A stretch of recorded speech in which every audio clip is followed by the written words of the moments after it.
We're back in the world of PlayStation, ladies and gentlemen. Greetings once again. This commentary, it's funny because I actually recorded it quite a while back, but because of numerous scheduling conflicts, this got put on the back burner for a bit. But no worries, folks. We are back. We are doing a licensed game. We're doing that's based on a movie we all love. I am Rhino Dino, and I'm here once again with my faithful guests. Introduce yourselves once again. Hello, everybody. It's Klaus. I'm back. I've made my grand return, and another familiar guest here too. Hello everyone, I'm Spring. I also made my grand return from 2 videos ago, and it's nice to be back. Yeah, but it's not all. Not only do we have the grand return of these two guests, but we also have a brand new guest. Why don't you introduce yourself? Oh, hello. My name is Vibs. I guess I'm new on this channel.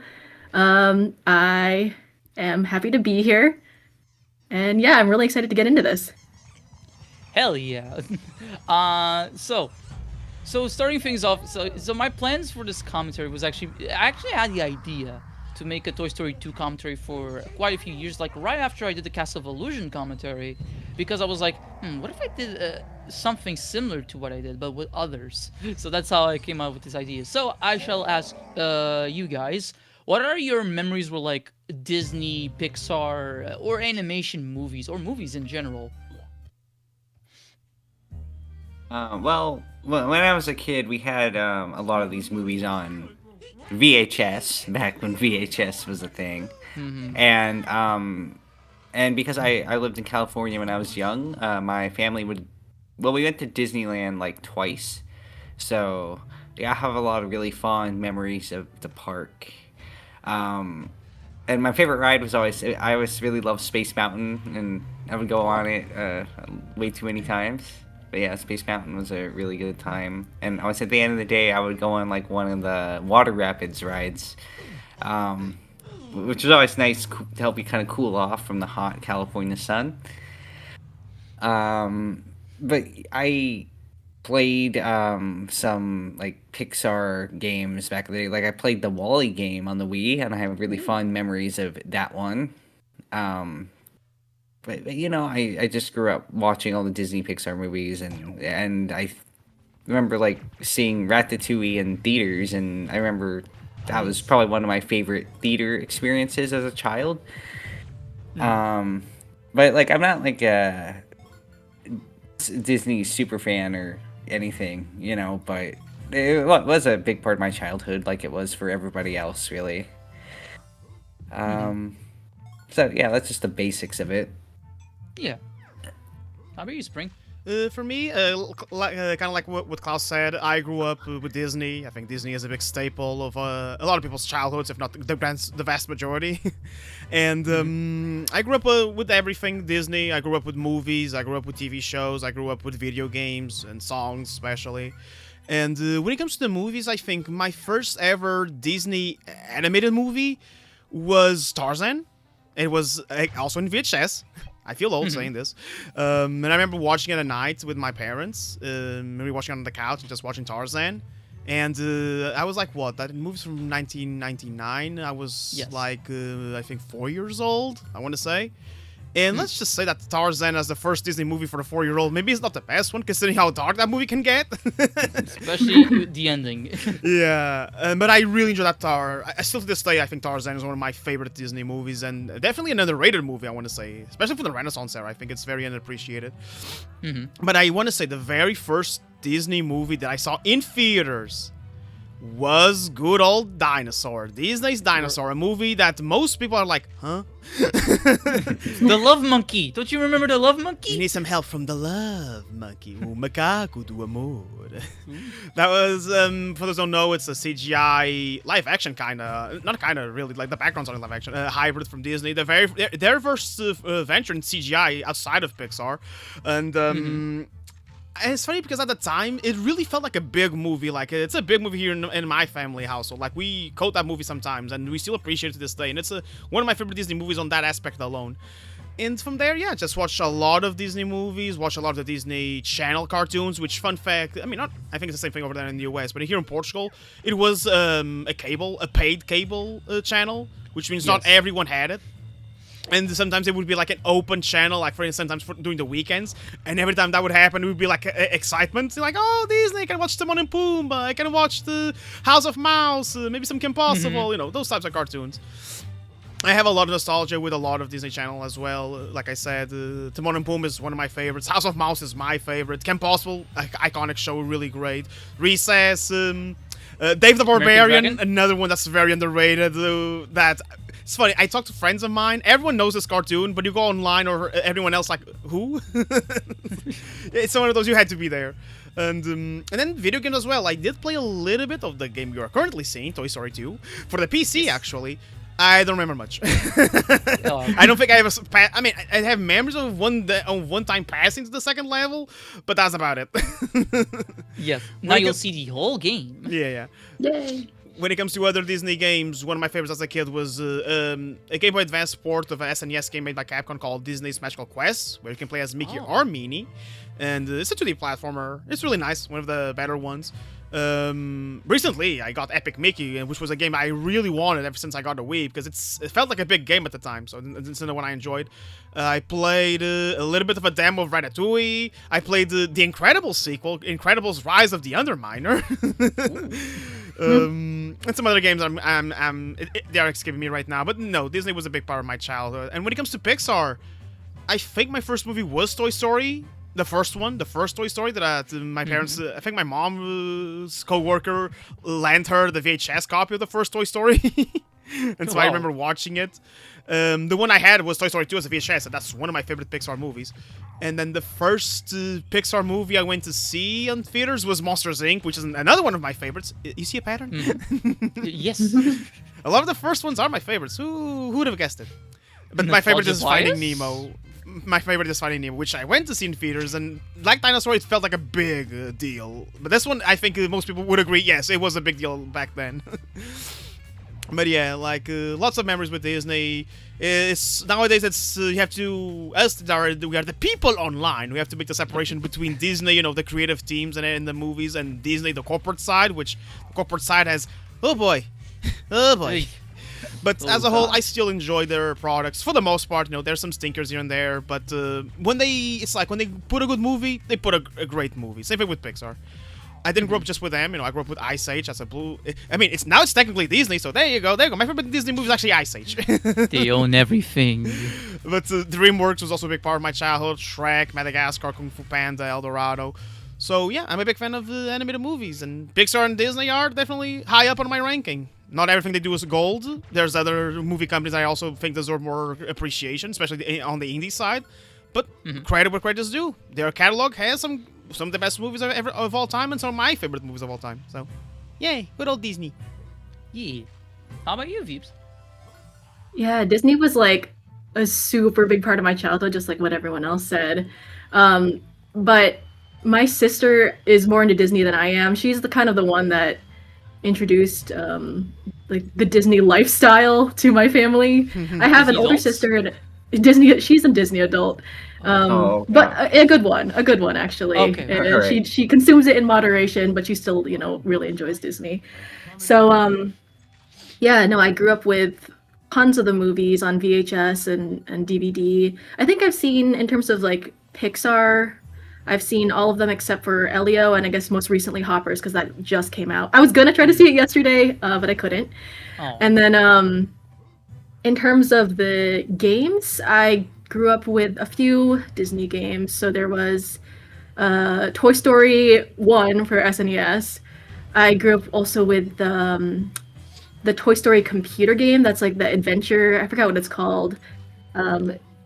What is it called? Activity Center. That's what it's called. Yeah. With the mini games with like Jesse's Critter Corral and like the luggage mini game where you have to rescue Woody and all that stuff. And that was a lot of fun. I also had one of the Dalmatians games, like 101 Dalmatians for the Game Boy, which was simple, little platformer where you're a dog, and it's pretty fun. Epic Mickey, and then I think my very favorite Disney thing is kind of half Disney, but it's Kingdom Hearts. So the Yay! Kingdom Hearts series, We which love I'm sure we can Kingdom talk about. Hearts. Yeah, Kingdom Hearts is so good, and I think that just reinforced my love for, the cartoon aspect of things, Disney and anime and all that stuff. So, I Looks also like grew my up summer with the. vacation is over. Oh. I grew up with some of the CDs, like Disney's Greatest Hits. I remember playing in the car all the time. We had 3 CDs, and we would always listen to it on our way to like dance practice or like on the way to the mall or like all these other things that my parents would drive us to. And other than that, me and my family are big on the Disney parks, so we go like every few years, and we just recently went with Spring I was there a few too. years ago as well. Yee! Yes, it's Spring. Yeah, actually, I never went to a Disney park. Not even the one here we have closest to us in Portugal. The Disney Paris one. My mom said it's because I never showed interest, and I remember commenting this to my dad. My dad's like, "That's weird to say." Yeah. Don't ask questions though. But I went for the first time with Vibs and her family, and again, separating the corporation, Disney parks, the biggest form of capitalism. Taking when that in doubt, aside, it blame was a capitalism. journey in of itself. Like seeing the Disney castle so close after seeing it for so many years, it was like popping up in the beginning of movies. Seeing it so close to me, and they were celebrating their either 50th anniversary of the parks or 100th anniversary, one of those. And it looked beautiful, and the park was fun. A lot of great rides, like the ones Klaus listed as well. I saw the Festival of the Lion King. I saw a musical of Finding Nemo. I went there, and they had the dinosaur ride that I heard is going to be torn apart. So the I last think it's already gone. it's already gone. So Aladar, it's only Rest moment in of relevance in the modern era is gone now. So yeah, but. Fuck. I am glad I got to see it before, so yeah. I have to thank Vives and her family because, no, it was great watching them, going there with them, and experiencing all of this. There's just so much to do and a lot of love put into the parks in terms of detail and everything. Like, they really make the park entertaining, and there's always something new. It is unfortunate that they are tearing down some of the older things to make room for new things, but I also understand, I guess, why. It's just like some iconic things. Like, why would you get rid of, I guess? But that's another story. Yeah. I mean, we could go wherever we want to go, so if you want to talk about it. Yeah, I mean, there's like, there used to be a dinosaur park that I think is getting replaced, or it's already gone or something like that. But one of my, like, not biggest, but like most fun memories of the Disney parks when I was younger was digging up bones in that dinosaur park, and like the joys of finding a fossil underneath the sand, and like I guess they don't have that anymore. So the kids nowadays are just gonna do something else. I don't remember what's replacing it right now, and they also had the river which had the steamboat on it. That I think they dried up, and then they're gonna put Cars Land or something there instead. Ka-chow! Yeah. Oh, wow. Yeah. The Great Movie Ride got replaced as well by. I mean, it's a Mickey and Minnie ride, and it's very cute because it's Yay! in the style of the Wonderful World of Mickey Mouse. But the Great Movie Ride was great also because it referenced like The Wizard of Oz, Casablanca, like Indiana Jones, and all that stuff. Or sorry, Mummy or whatever it was, but kind of missed that. You know what? The movies that Disney doesn't own yet. Yeah. I mean, now they own Indiana Jones. No, but people would say The Mummy. I don't think they own The Mummy. Oh, yeah. Yes. Maybe it wasn't the Mummy. Maybe it was Indiana Jones. Because the Mummy is in Universal Parks, actually. Yeah. Casablanca, is that 20th Century Fox, now Disney, or is that someone else? I Good forgot. question, actually. Let me see, actually. No. Because I did watch Casablanca, and I did enjoy my time with that movie. But, I forgot. The only thing I know about that movie is a parody I saw of the Looney Tunes of it, and a comedy sketch here in Portugal called Bunaleixo, where he would say, La Casablanca! Yeah. Oh, not that... Okay, Casablanca, I think that's Warner Brothers, now that I think about it. Oh yeah, then Because, it's definitely not owned by Disney. Yet. Yeah. Yet. But Warner Bros. Is about to be owned by someone else. Actually, no. At least yesterday, my friend of mine told me, no, that deal did not go through. But if Netflix isn't buying it, then Paramount is buying. Well, that I cannot say. Yeah, at least from what I've seen. I think it's Warner Brothers because it says here to watch Casablanca, you have to go to HBO Max. So Yes. Huh. No, right, makes sense. Makes sense. Because I remember, like, one of the themes as time goes by, that's used as that piano intro in the Warner Brothers logo. That is from that movie. Oh. So who's with me? Yeah. Speaking of Warner Brothers, I like Looney Tunes. They are the Disney's biggest rival. or they were, I should say. I am, speaking briefly on that, I am a bit saddened that Looney Tunes doesn't really get the love and attention it deserves nowadays. Like, I'm not even the biggest fan of the franchise, but like, what the hell, Warner? It's like they really don't know how to treat that franchise with respect, which is a really big shame. I'll do my best, son. Yeah. But, oh well, at least we got some movies recently, so Yeah, that's the Daffy Duck and Porky Pig movie. I watched that on a plane, and really good movie. Oh, nice, How did nice those to hear. do? Like, were they well received? They were well received. It's just the thing that the thing is that movie I think wasn't never supposed to come out until someone said, "Okay, no, we'll do it ourselves," and they released it. And Warner Bros. Put Jack's squad when it comes to advertising, so that movie came and went. But in terms of scores and everything, no, it got good reviews. It's a good, simple, cartoony Looney Tunes style movie with some heart put into it. That's great to hear. I should watch it someday. I recommend it for sure. Like, it's Daffy and Porky at their best for sure, and Petunia Pig. You know, the love interest of Porky Pig, which I don't remember much of her. I think she appeared like in the older cartoons where Porky Pig was kind of like becoming a little bit like the Mickey Mouse, because believe it or not, Porky Pig is actually predates a lot of our classic Looney Tunes characters. He predicts Bugs Bunny, he predicts Sylvester, he predicts Daffy Duck.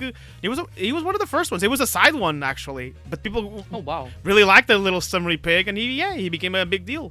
That's why he appears every time. Blee. That's all, folks. It's because he was a big deal back then.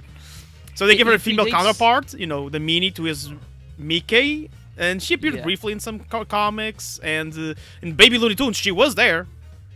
Oh, I forgot about that. Yeah. I remember watching a few Baby Looney Tunes episodes when I was a kid on DVD. Yeah. But I don't remember Petunia, that's for sure. No, she was there. She was also there with a female duck, which I don't remember. She's based on... maybe they were trying to do a female counterpart to Daffy Duck. But those two were definitely... They didn't do much. They were there just, like, I guess, to meet the character quota. Yeah, obligatory female love interest. Yeah, babies. they do. People had some weird priorities. I don't know, writers back then, I don't know what they were smoking, but you know. But I do remember times have changed. I do remember that for whatever you want to interpret this, they didn't make Baby Looney Tunes. It made Lola Bunny actually a main part of the Looney Tunes because she was the main character alongside Bugs, Daffy, and Sylvester and Tweety and Taz. So after Space Jam, the Baby Looney Tunes was kind of like, oh no, we are established that yes, Lola is part of the main gang now. That's Just nice. like Amy. Don't you love I'm talking about Looney Tunes in Pixar video game commentary? We love Legends, people, don't we? We love it. To throw a topic, because Veeps mentioned music, and who here doesn't love a good Disney music? And I actually I'm gonna go briefly so I can give you guys some time to talk. I had and I still do, a CD of European Portuguese music, which I got in 2003 for like a birthday gift from my parents, and I ate that CD up. Like every day I would listen to music from that CD. Hakuna Matata was there, the Monsters Inc. song was there. They had Pixar songs there, like You've Got a Friend in Me, or as we call it here in Portugal, I Am Your Friend, yes. Yes. Friend inside of me. No. But yeah, no, I love Disney music, and that CD just was one of the reasons why. It even had a Treasure Planet song. In fact, the very first song in that CD was a Treasure Planet song. That is so good. Like Which one? I'm Still Here? I'm Still Here. I'm Still Here, okay, that's banger. Which, fun fact, in the was... Portuguese dub, it was sung by Michelangelo, he was a vocalist of a Portuguese band called Delfinhos, and he's the voice of Woody. Yes, which you can tell, like, the original Toy Story, like, for in fact, for all the Westerners out there, is that you can tell that his interpretation of Woody in Toy Story 1 was one of the first times he ever voice acted, because it gets a bit, squeaky at points. És brinquedo. Yeah. But at least he gets better with the following movies. This is great. What are your So- guys' favorite Disney songs? Ooh. Hakuna Matata. That's a good What one. wonderful phrase. That's a classic. Especially, it also makes sense because that's your favorite movie. And wouldn't you know it? You know it. For me, what's a Disney song that I really like? Because I actually never really thought about that. I mean, I always liked the sort of ending finale of not the ending finale. Sorry, the Bells in Notre Dame, the opening song. Yeah, that's one of my yeah. favorites too. I love that movie too. It's my second favorite Disney movie. Yeah, the Hunchback soundtrack is really good. I love that movie. Like, it's so good. It's interesting that a lot of people back then didn't watch it, but it's also because of religion. Yeah, Look. and it's just very heavy. Yeah. Yes. You This follow isn't a- Pocahontas with that? It's like, wow. It completely big shift, and I think it was because, well, was it because of Jeffrey Katzenberg? He like read the book and was like, "Hey, make a movie out of this." Was it that, or was I it couldn't tell someone you. else? Yeah, I know Pocahontas was like Jeffrey Katzenberg, like we need Oscar bait, we need Oscar bait, you know.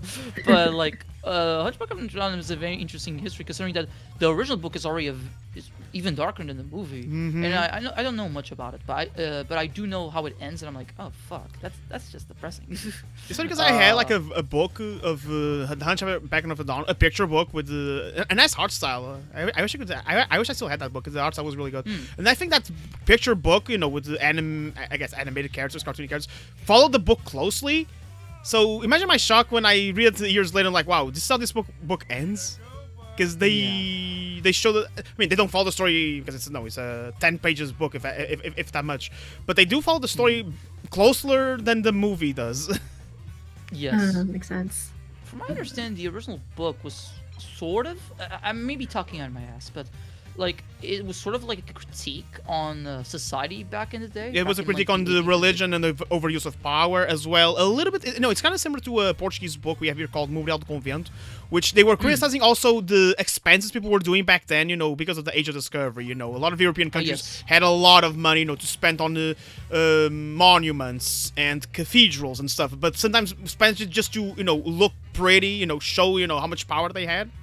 Yes. So it's kind of like, it's also a critique of that, how much, you know, Notre Dame itself is kind of like a character in the book, from what I remember reading, because it's to show, this is still a building at the end of the day, a very important building, but the way people are treating it, better than they're treating actual people, you know?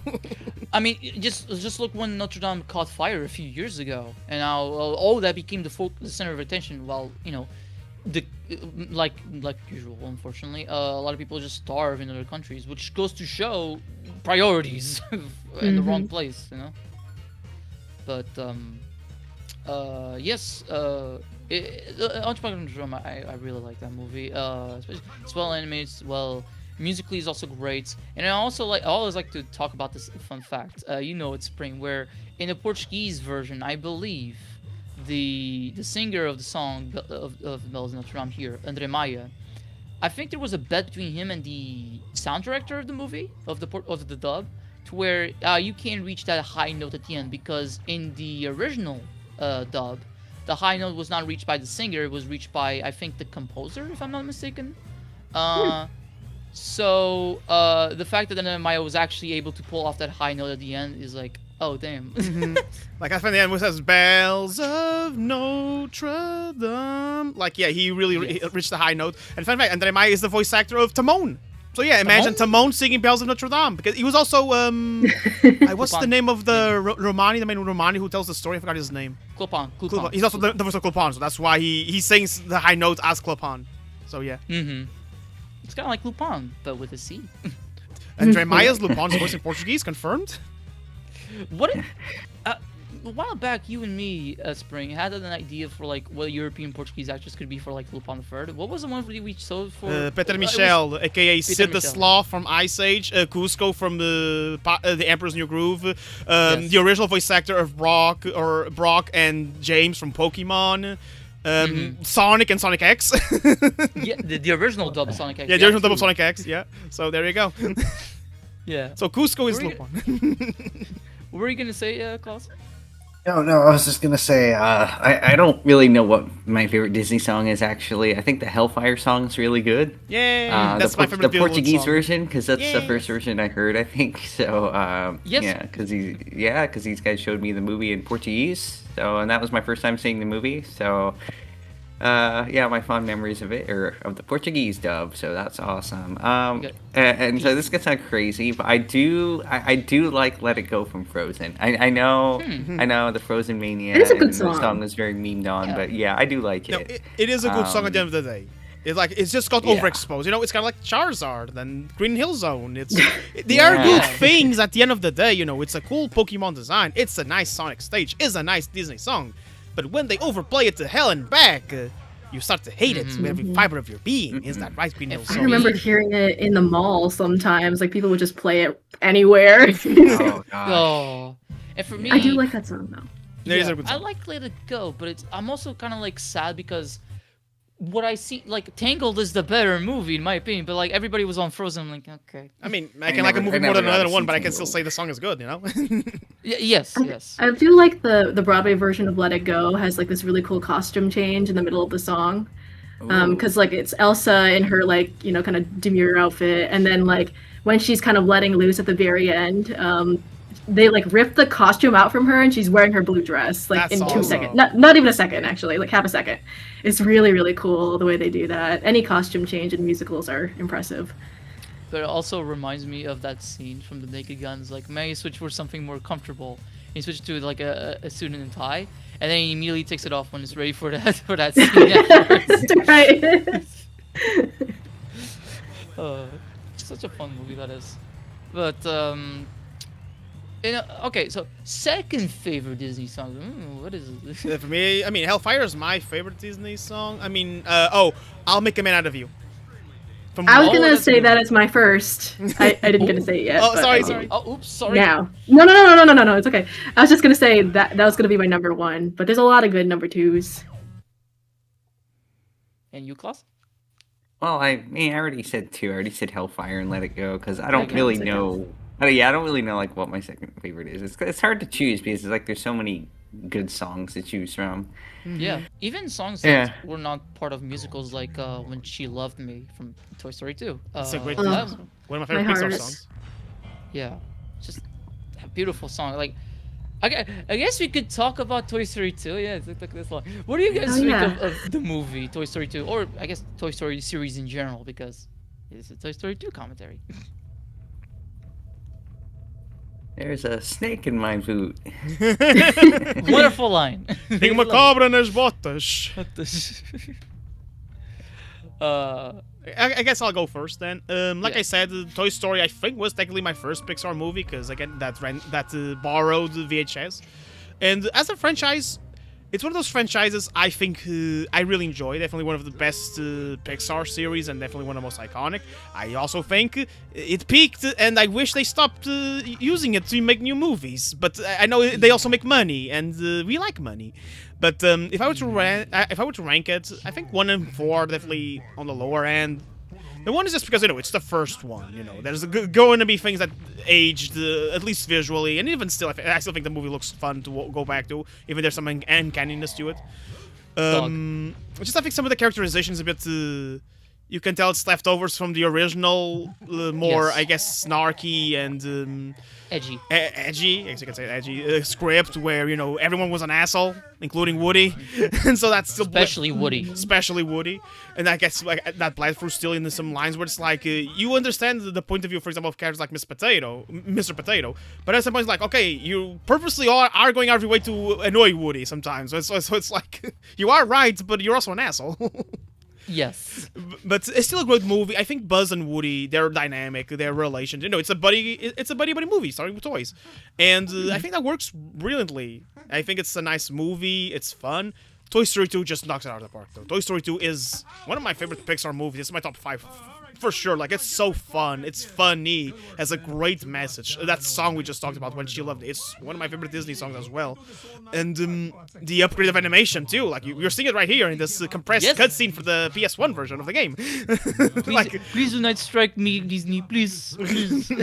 like Toy Story 2 is just a phenomenal movie, and 3 was a great continuation, like a great finale. Also, fun fact, this was the original Yeah. version of the scene where Buzz Lightyear is doing this inspiring speech where if Woody didn't give up on us, we have to help him. And then you see the American flag. In new versions of the movie, this American flag is replaced by a globe of the world floating behind him. I guess I think it was already the case back in the VHS. No. Outside I had of the the- United States. No, I had the VHS and it was still the American flag. Really? Oh my god. Then I'm I would going to say- assume it was the DVD releases because I had a VHS and I distinctly remember the American flag. Yeah, I have a VHS as well, but I might be like misremembering. So, and I can't watch the VHS again because my VHS reader is dead. So, But yeah, fun facts. I guess they wanted to tone down the patriotism. Which, to be honest, I mean, as a European, I wouldn't be offended if there was the American flag. You know, this movie is centered in the United States, but I guess it's for inclusiveness. I mainly, suppose, yeah. maybe. I mean, it does make sense. Yeah, He was but still like- watching a news broadcast, so it makes sense. Oh, it's the world. The world. Yeah, and they're like, everybody across the world plays with toys. Toys are a global concept. Yep. Uh, Different types of toys for each culture, but still toys nonetheless. Yeah, even if it's just like a ball. Mm-hmm. What do you consider like a ball a toy? Yeah. Yeah. yeah. Okay. Would you consider a fork a toy? If Depends on what you use it for. Exactly. Well, if it's like for those plastic, if it's like, for those play kitchen sets, it comes with a little plastic fork and little plastic food, then it's technically is a toy. Yeah. I was asking this because of Forky. Yeah, I know. from I know Toy Story exactly what you're referencing. Yeah. Forky, I don't think is a toy. Forky is somebody's trash that got turned into a plaything. 4. Damn, that's Dang, harsh. you called him trash. Dang. To be fair, he Well, you himself have to calls say himself one trash man's- in the movie, so Klaus is not too far off. Yeah. Yeah. But yeah, Yeah, to go back you know, to... one- Go ahead, Klaus, sorry. Yeah, I was gonna say one man's trash is another man's treasure. So Mhm. Or another Hey, you man's know what you toy. say? The more the merrier.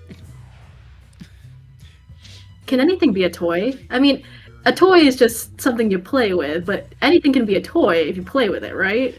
I'll give you an example. When I was young, there was like a set of little bars of different colors that were supposed to be part of the train or something like that, right? My parents can testify. I didn't care about the train. I didn't care. I just played with those 4 bars. There's like a red one, a yellow one, a green one, and a blue one. I would just play with those bars. So much so if I lost one, I would freak out, and my parents had to search for them. oh my god. So yeah, anything can be a toy in the hands of a child or a baby. That actually leads me to a different topic because of how the world, but mainly the United States, perceives this. Are consoles toys? Like video game consoles, are they toys? If you ask Nintendo in the 80s in the America, yes, the NES was a toy. But what about nowadays? I mean, Well, I think they are still. It's hard to explain because they are toys, but in the sense that they are a bit more. How to explain this? It's kind of like if you're gonna call. Do Cream? you call like a TV channel a toy? And you don't, because it's just something to entertain. Even though they're adding kids, they're adding cartoons to entertain the kids. But at the same time, you're playing. Here's the thing. What do you say? I'm playing a game, right? Yes. So you're playing with something akin to a toy. I guess I would consider some video games, or at least like the console itself, maybe could be considered a toy. I think. But I guess Yeah. here in Portuguese it would be different because we say eu estou a jogar jogo. not, And "Eu estou jogar, a brincar com that's a jogo." game, and some games are toys, like board games Yeah. or dominoes, for But example. are all games toys? Like Yeah, our cards well, toys. Our cards toys, yeah. Is playing poker a toy? No, because poker's for 18 plus. Yeah, and then You can still play with kinda- toys when you're over 18. No, Yeah, but, like but, think of all the but poker people specifically that- is only for 18-year-olds. Unless, yeah, I mean, yeah, it's kind of hard because it's like go back to the video game thing, is that, yeah, video games are usually were perceived, video games are kids, but there are so many adult gamers or people who are gaming for pretty much their entire lives. So it's just the context for gaming just changes a little bit, and, yeah, I'd say most kids are just kind of on their phones or tablets, because, lots of parents just give their babies a tablet, and Yep. kind of just leave them alone and stuff, but there are, like, I don't know. I think maybe there's like more adults playing video games nowadays than kids. At least that's how it kind of feels. But and just then of course we have adult collectors of toys. It's like it's not kids buying toys anymore really, because like I said, they're playing on their tablets, and it's adults going out and buying all the figurines and stuff like that. Yeah, I don't think a kid is gonna Right. ask their parents for a $500 or €500 Lego set of Star Wars. Yeah. Yeah, or even like over here we have like a doll called I think it's called Monster High, right, Vips? Like Oh, yeah, the Monster High, yeah, doll. yeah. I That's watched a very the series big when I deal. was a Colorful kid. hair, yeah. Oh, you did? Yeah, I briefly caught the series when I was a kid, and I remember finding the girls cute. Yeah. Yeah, no, they have great designs. Yeah, the designs are really nice. Yeah, and it's mostly like adult collectors are out buying these dolls because it's like kids aren't really buying dolls or toys or anymore. So Yeah, the one Monster High fan I know is like mid-30s. So, yeah. Oh yeah, wow. I'll even give an example that speaks close to us. Nintendo and Sega are doing Mario, Nintendo, and Sonic toys. Do you think it's the kids who are buying it, or the longtime Mario Sonic fan who wanted a collectible of these characters for so long? it's me. I went to Build-A-Bear Workshop and I got the Shadow the Hedgehog plushie. Yay! And for me, Beebs gave me a Vector the Crocodile action figure. Yay! Yay! And I got a Donkey Kong and Falling Amiibo last year. Amiibos don't count. Yay! Yay! I have a Big I mean- the Cat plushie. Yay! Mhm. I have lots of Funky. Funko Pops of obscure Sonic characters. Like, who the hell remembered Neck and Knuckles existed? Funko did. They made a Yeah, I did. Funko did as well, Klaus, and they give him a kick-ass Funko Pop. He's shiny. Definitely one of the Actually- better looking ones. Hold up, Spring. You said the Amiibo didn't count. Yes, I did. But Amiibo aren't Amiibo toys in some regard. Shut up. No, no. Okay, in all seriousness, no, you got me there. Yeah, I mean, I think they're toys to life.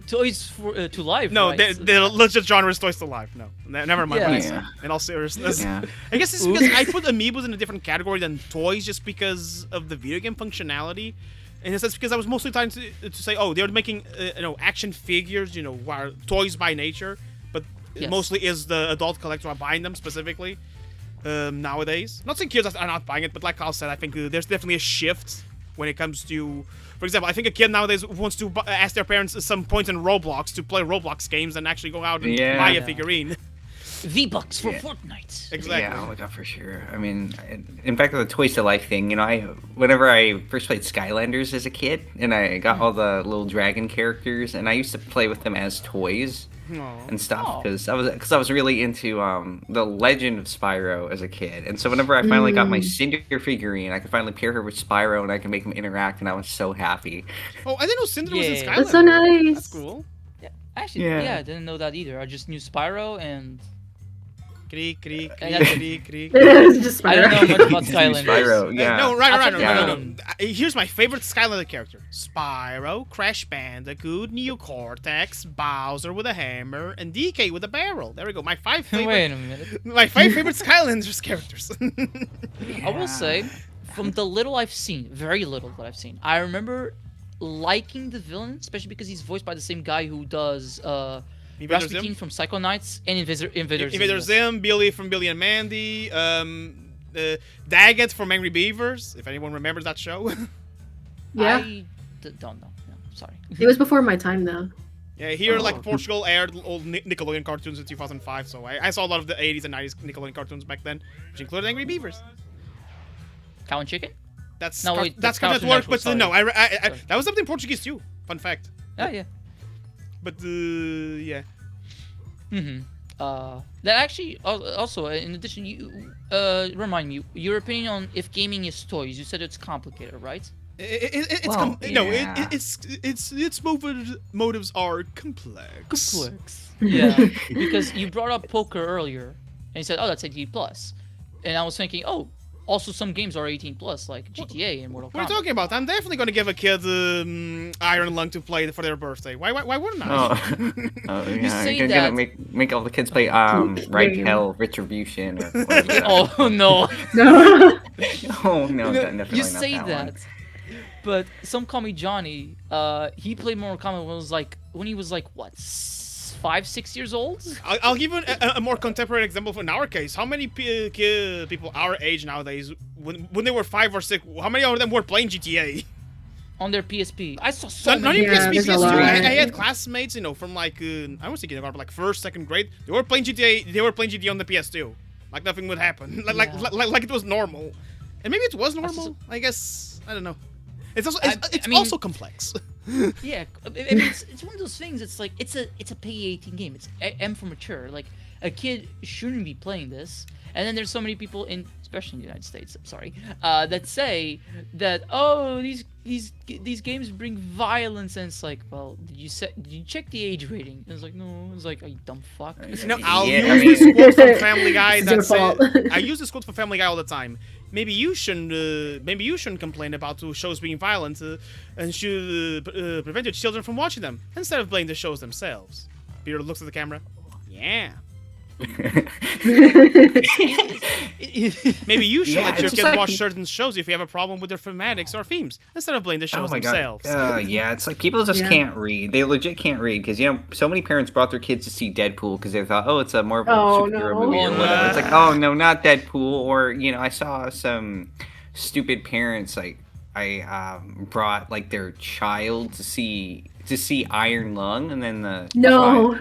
and I'm like, well, maybe not that one. Did you not even like I was making look a up the joke. movie at all? It's like, oh no, like I was because I read a couple reviews about it, and like I'm like, what? This is not a child's movie. I don't think you should take your child to see a movie about a guy stuck in a submarine in an ocean made out of blood. I don't think that's a good idea. What are you thinking? And the answer is they're not thinking. Okay. No.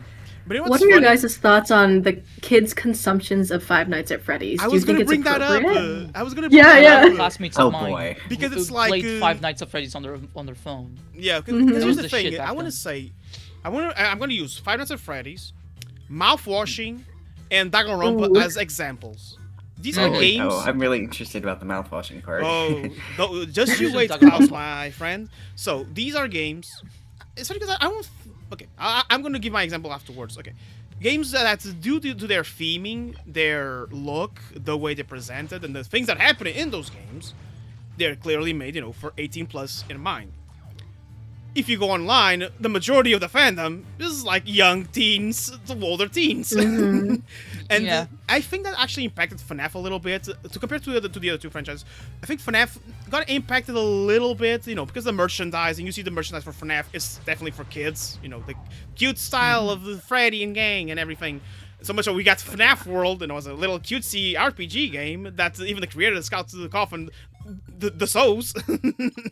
Mm. And, even Security Breach, you can definitely tell from the way the game looks and a little bit of dialogue. Yeah, this is definitely catering a little bit more to that side of the fandom, that side of the FNAF consumer, I want to say. And then for games like Danganronpa and Mouthwashing, like, these are games do deal, especially Mouthwashing especially, it's a psychological horror that deals with a lot of heavy themes. And you can definitely tell sometimes that the discourse that happens online, you can tell these are some young teens that may not totally understand exactly the concepts behind them. And with Danganronpa, it's like visually I can see why it would attract a teen audience, but a lot of the things that happen in those games are it's rated M/18 plus for a reason. Yes. So it's kind of like, yes, I agree with the point of yes, these are franchises specifically made for an adult audience, but there's also the argument, but leave to their own devices. Older kids, I should say, and teens will go out of their way to play these games or franchises that aren't necessarily directed towards them. On the flip side, you have stuff Yeah. like My Little Pony and Pokemon, where, even though its main appeal, I should say, everyone can get into these franchises, make no mistake, but a bit of power of the fan base are more now adults or older teens. You know what I mean? So it's kind of like the Yes. flip of the. It's kind of like the flip of the coin. Yeah. Yeah, I was watching I was showing Spring a video of an old Pokemon CD, Pokemon To Be a Master. It's like one of the first Pokemon song collections in the US. And most of the people commenting were like, again, mid-30s, because they had nostalgia for Pokemon. And it's like, these people are probably still Pokemon fans, but they're older. And just yeah, there's probably a large range of ages who are into this. Yeah, I'm slowly but surely gonna become one of those people for any one of these franchises, because you know, I'm the youngest here. In case you guys don't know. Watermelon. Look at those flat textures of watermelons. It's giving free houses Yes. run for its money. 3 ounces, yeah. Yeah. Have you seen Buzz's face? I do like that when you're going first person, you can see Buzz's reflection. It's kind of like Metroid Prime. Yes, Yeah, it's before a really Metroid cool Prime. detail. This game just visually, like, I will say that the PS1 version, there's a lot of texture wrapping. If you guys have noticed, like, where the textures kind of wobble and stuff like that when you get close to them. It's a bit weird, but the game overall looks good. The Dreamcast version and the PC versions could have been better, but they suffer a few problems. The PC version, unfortunately, is bugged. There's a boss. You fight Emperor Zurg later on. In the PC version, he's bugged because he gets too far away and you can't hit him. So Oh that's no. unfortunate. You gotta find like a hot fix online, but that was like fan made, so yeah. And the Dreamcast version has a couple of problems. The first one is that for some reason, even though we're using an analog stick, it only goes in 8 directions instead of full analog movement like the PS1 version, which is odd.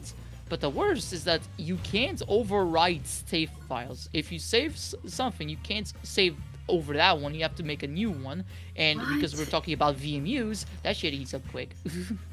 So what the fuck? That's crazy. But what was I gonna say? Yeah. When you were talking about the leaving kids to their own devices and stuff like that, I actually one of those people that was left to my own device. My dad didn't really put any control over me, but I think because I was already not necessarily strict. It was more so what I was interested in.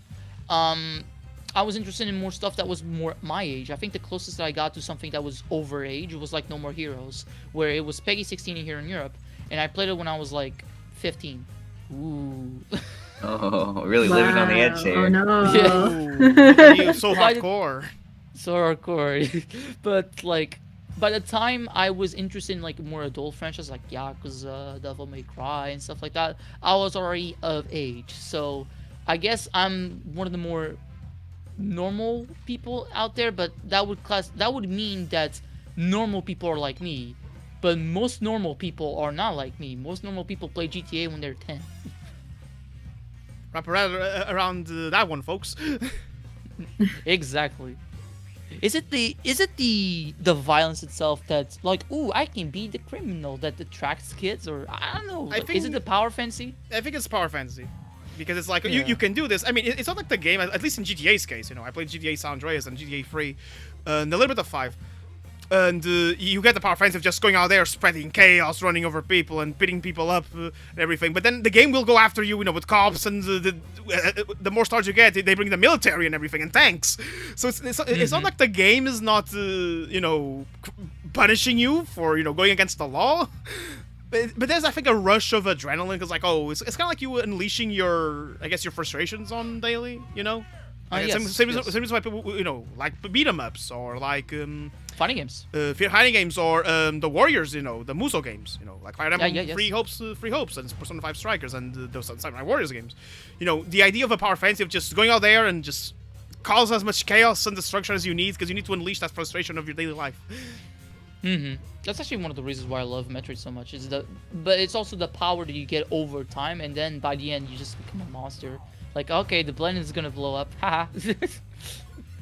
But it might be that, but it also kind of leads to an interesting fact that I remember learning about this when I was researching for Yakuza, is that one of the things that they noted during development of the first Yakuza game is that they looked at other games like GTA, and they saw that the majority of people who play GTA never finish the story.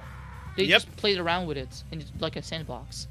So when they made Yakuza, they were like, okay, let's try and make it so that the story is very engaging, so that people actually see our story for the end. And I'd say they did a good job, I think. Yeah, I played Yakuza 0. That's the only Yakuza game I played, and yeah, I can testify. You haven't beaten the game yet, but you've done a lot of side quests, right? Like I said, yeah, I played Yakuza 0, and I enjoyed the story. Can testify. Would you be interested in playing that game now on the Switch too, if you ever get one? If I played, Yeah, I'd for go back to the PS4 version and finish it there. Makes sense. Maybe I'll get Yakuza 1 for the because here's the thing. Because I know they're retconning some things in the new remasters, I kind of want to see the original first. And with 3 now it's difficult because they unlisted. So what I'm gonna do, maybe I'll play 1 and 2 and see if the differences are that big. Maybe I'll play the original ones. With 3, I'll watch a playthrough of Let's Play that me and Beeps literally like, the good old Nico B.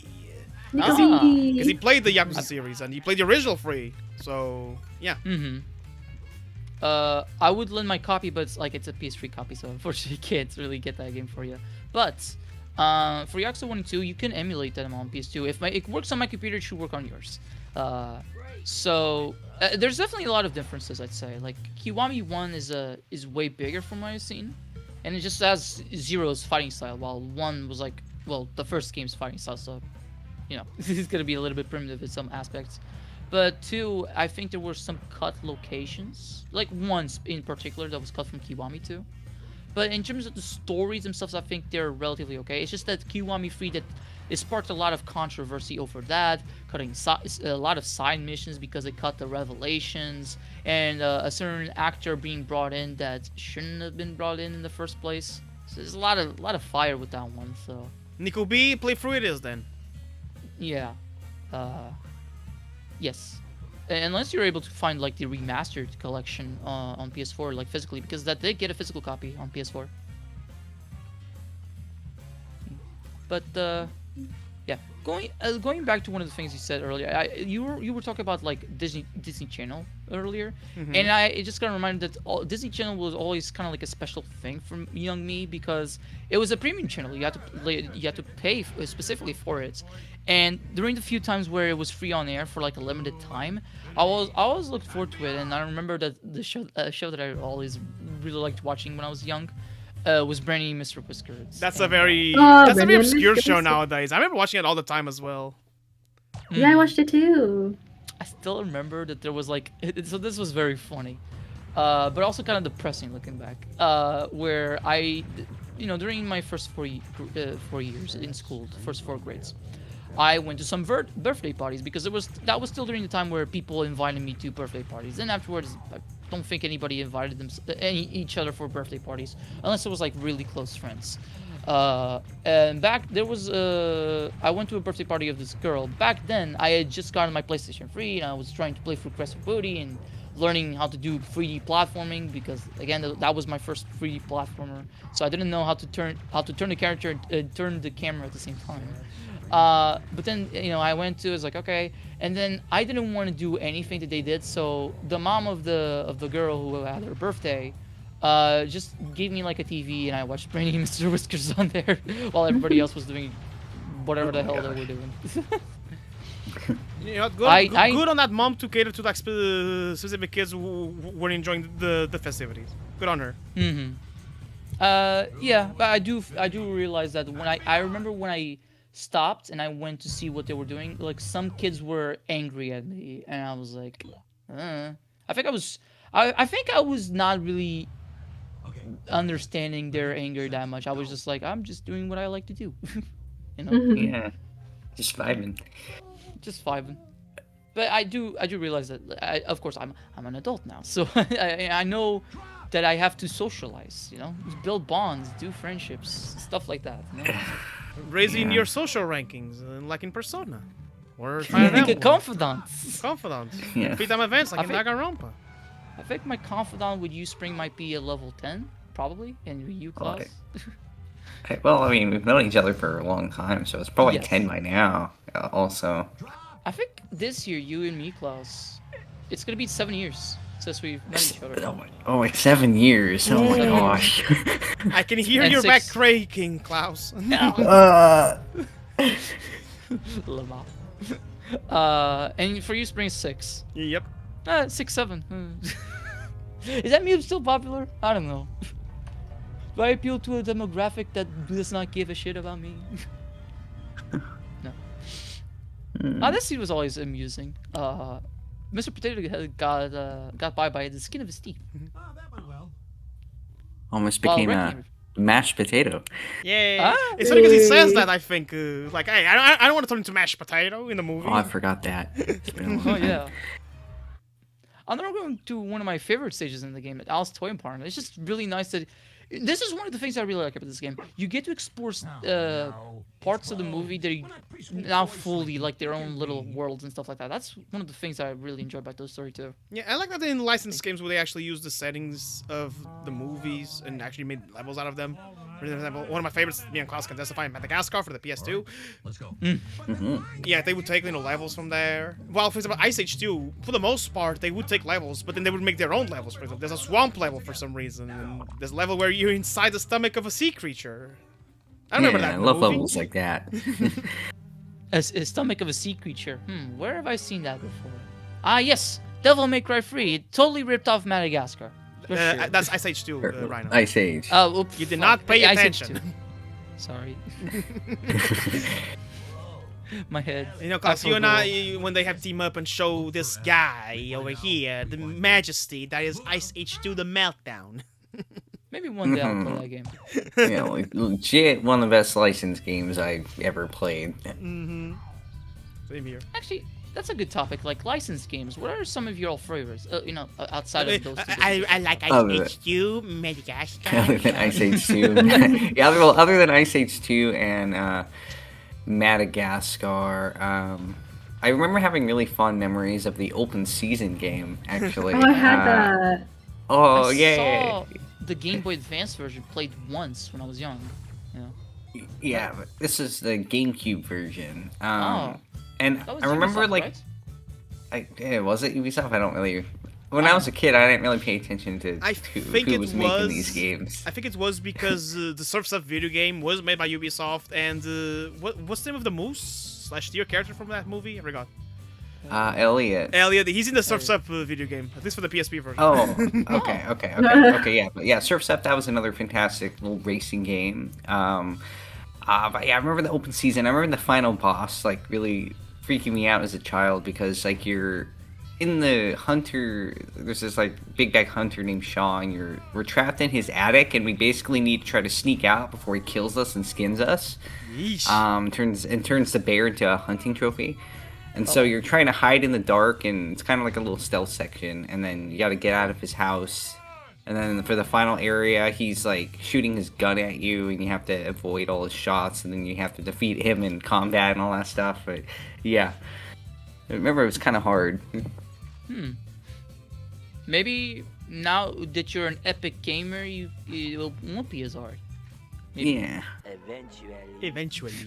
Oh, speaking of that, it's SpongeBob SquarePants. I think SpongeBob. if I had to pick like a franchise that I've played the most games out of, licensed games, I think SpongeBob SquarePants is definitely the first one. I played the movie game. I played Battle for Bikini Bottom. I played the PC puzzle game called Krabby Quest. I played the matching puzzle game, Bubble Rush, I think, with Bubble and colors. I played the 2 point-and-click games. One was the movie version, because the movie game, the PS2, GameCube, and Xbox were like traditional 3D platformer collective ones. And the PC version was a point-and-click game. What a shift. Interesting. Yeah. Yeah, but it was kind of cool. No, they're both great games in their own right. I know comparing a point-and-click game with a platformer is kind of silly, so it's kind of hard to say which one I like the more. But the PC version was really fun. I played the game previous to that called Employee of the Month. Which is also another point-and-click game, and really fun games. Definitely bizarre games, but nice point-and-click games. And do I compare them to Five Nights at Freddy's? No, because it's a point-and-click adventure game. Five Nights at Freddy's is just point-and-click and survive. Yeah, it's just like sit and survive. Exactly. Yeah, I remember for the SpongeBob games. Well, I played the movie game as well, but my favorite one, which I wish I still had it. It was called Creature from the Krusty Krab. Yeah, and that one was nice because it had a bunch of like other stories going on in it, and I remember SpongeBob was like in some edgy kart racing thing, and then like Patrick was like doing superhero stuff, and that one was like really cool. And I also really loved the Drawn to Life SpongeBob edition. Played that one a lot as a kid. I remember that when that was a thing, the Drawn to Life stuff. Yeah. Or like you draw when stuff like the you draw tablet or the Scribblenauts were like the big thing back then, like in the early 2010s. You remind me of You Draw. One of the things I remember as a kid, I think kids / a younger teen at this point, but like, so there was Penguins of Madagascar, the Nickelodeon TV show, one of my favorite Nickelodeon cartoons. and they had a licensed video game, and I wanted that game, but I think THQ, for some reason, thought it would be a great idea that the Wii version of that game be a U-Draw exclusive game. So in order to get that game, you have to get U-Draw to play it. A 3D platformer. No wonder they went bankrupt. So it's like, yeah. That tablet, I had the U-Draw, but I just didn't use it for drawing. Drawing, you know, its Mhm. intended U-Draw's purpose, the, not yeah. to play a 3D platformer with penguins. Yeah. How about you, How about Vibs? you, Any Vibs? licensed games? I don't know if the Nancy Drew series counts as licensed games, but I grew up with those, so. Other than that, I don't know, for some reason, like, I don't have a favorite, but one that randomly, like, I remembered randomly was the Lilo and Stitch Game Boy Advanced games. Like, you played a Stitch and you had this, like, gun blaster and you'd shoot at enemies, and, like, for some reason I remember really liking that game, so. I couldn't tell you much about it now, though. Veeps, sorry to interrupt, Veeps, but I'm gonna have to call you bullshit on that one. There is a Why? licensed game you really love. What? Hamtaro! Oh my god! He's right. That counts?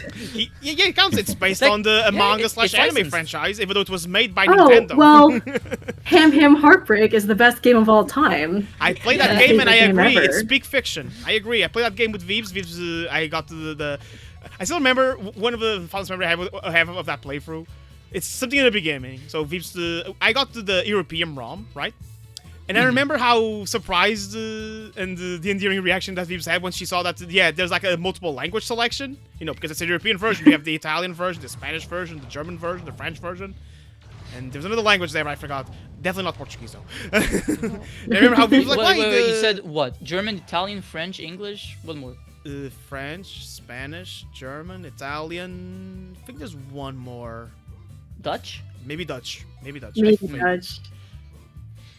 So like, it's one of those memories I have, and yeah, no, that game is really fun. But Veeps can say it more than I can. So ever do. silly.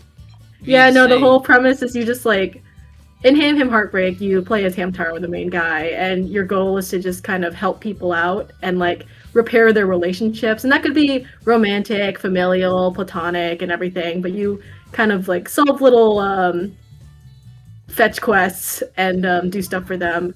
But you also gain like they call them ham chats, special like animations or words that help you go along and like interact with people, and it's just so fun. Like everything is so charming, the animations are really cute, and it's just like just very heartwarming. So I enjoy that game a lot. Yeah. The reason why I suddenly remembered like hey, yeah, like Hamtaro, because I was in the Mega Man 2 review that I did recently. I mentioned you and I went to your profile, like listed, and I saw that one of your favorite games was a Hamtaro game. It's like, Oh yeah. how dare you not mention that? How dare I didn't you? think that counted. I would have done that licensed. immediately. It's When based I on the mentioned anime license- series, based on the manga. So Yeah, That's true, that's License, true. it means anything Good that's licensed, like point. TV shows. It could even be, if you really want to stretch, if the Sonic movie got a game. So like the game based off of a movie. so the based off a game. DLC of Shadow Generations, got it. Yeah, or Street Fighter the movie, the game. The game. Oh gosh. Hey Klaus, then now you and I are gonna turn this attention on the Dragon Ball Z games. Then let's go. Oh, Hey, right. You talk Yeah. about Dragon Ball. Yeah, but before that, I forgot to mention one licensed game. My absolute favorite from my childhood actually was Rocket Power Beach Bandits. Ooh. Okay, that one is Oh. geek because it's like kind of racing because you know you're racing around on like skateboards and stuff. But it also has like open world hubs, and then it also has like these platforming sections, and the story is actually really epic for something Epic. based off a kids show. But yeah, that's good. So Dragon Ball Z games. I've only played Xenoverse 2 and I haven't beaten it yet, and I'm currently playing through DBZ Kakarot. It's because I could never find any Dragon Ball Z games as a kid. But I always wanted to play. I always wanted to play Budokai Tenkaichi 2. That's the one. That's my favorite Dragon Ball Z game out of the three I played, and that's like a toy box of Dragon Ball. You can just unlock multiple characters, including iconic characters like Frieza Soldier. Yeah, Frieza Soldier. You can play as the giant monkey forms, the giant characters. It's just a fun. Like that game was on my peak Dragon Ball Z phase. That can give me everything. So What about Budokai Tenkaichi 3? Wouldn't that be the bigger? I toy box, never or- got it. And you know what's funny? Rhino, points for us in Europe. and I think Japan, we got characters exclusive to Tenkaichi 2 that only appear in the America in Tenkaichi 3. So there you go. Oh wow. Why that happened, I have no idea. Maybe they were supposed to be playing the game, but then they released it in America when they were translating. They didn't have time to code them in, but I guess for the Europe and the Japan, they put them in. I don't know. I really don't know. I don't know what was going on in Bandai Namco over there. Was it Bandai Namco already at the time? Yep, it was already Bandai Namco. Yeah. Okay. I remember their logo popping up like that. Oh, speaking of Bandai Namco, Digimon. Digimon, that is Digimon. technically licensed. No, well, It depends on the game. It depends on the game. For example, the ones I was going to talk about, the Rumble Arena, which is the Smash Brothers series for Digimon, those are definitely made for the anime because of the tamers from the anime appear in that series. So it's kind of like when you say Pokemon Puzzle League, it's technically a licensed game because we have Ash there. Ash, yeah. Is Pokemon Snap licensed? Nope. Now that I'm thinking about it. Nope. No, okay. I mean, they are using Pokemon to make a game that's different, but I don't think they're using the license of the anime or the manga to make that game. Professor Oak No. is there, but he's in the game, so Yeah. His design is more like akin to the anime, though, so maybe? Yeah. yeah. That's why I thought about it, but I guess not. Yeah. Wonderful. I mean, it's You were it's close. is that Pikachu on a stump? I do remember that Pokemon Snap. Pokemon Snap is funny because it's literally a first-person shooter when you think about it, like a first-person on-rail shooter. But it's like instead of shooting Pokemon, you're taking pictures. No, you're still shooting Pokemon. You're shooting, by taking a Pictures. shot at the Pokemon. Ah. Camera shot, if you will. And then you could go to Blockbuster Video. Oh, wait a minute. You're telling me that's shut down? Oh. Oh, oops. About that. Too soon, not really. But Years. I mean, we never had Blockbuster or Hollywood Video over here. I just No. know We had them Blockbuster because of Johnny. No, we had Blockbuster. We had? We had. I We had had one one. close to my house. Blockbuster was a thing here. And Hollywood Video, I don't know, but Blockbuster, we had it here in Portugal. Okay, then I was too young to remember because the only thing I remember was that there was a video club, a movie rental store near a little bit nearby my house when I was young, but back when I turned like my teens, I got replaced by something else, and that store has always been replaced by something else ever since. I think now it's a hairdresser. Now that I think about it, but yeah, I only really know Blockbuster because of Johnny and AVGN talking about it all. Oh, we rented these video games because they were too expensive for to ask them, but that's how a lot of people played the Bido games back then. I never had a Blockbuster near me, but I did have Family Video, which was pretty similar. What games did you guys rent back then?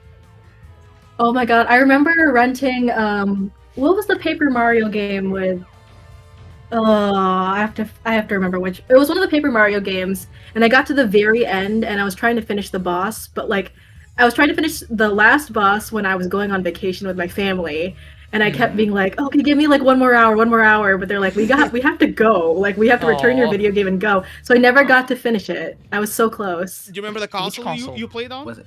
Yeah. No, I don't remember. How did it Find look it. like? It might be Game Boy. GameCube. Hold on. Oh, then that was Year a Door. 1,000 Year Door. Thousand Year Door. Yeah, it might have been that one. A lot of people say that that's peak. So Yeah. I want to play that yeah. game on the Switch. Thankfully, they got a remake or remaster. It looks beautiful, so yeah, I want to play that game. yes. I mean, yeah, to be fair, the final boss in 1,000 Year Door is pretty brutal. Yeah. I think the Paper Mario game I'm most interested in playing is like Super, because of its platforming, and stuff like that, and because of the story. It looks interesting. Yeah, the And story dark. of that one is peak. Yeah. Or I love going to online message boards and complaining about games I've never played. Ah, It didn't predict High the guard. future. The things just stayed the same. I am Buzz. It was 2008. Internet was on the rise, baby. yeah. As for me, I never rented video games from Blockbuster. I only ever rented movies, and I remember I liked renting the Iron Giant movie a lot. So I Iron would Giant like is good. rent it every month. Yeah. Another Pick Fiction media property. Glad you showed us that last year. That was a good movie. Yeah, I think it's one every person should watch at least once in their lives.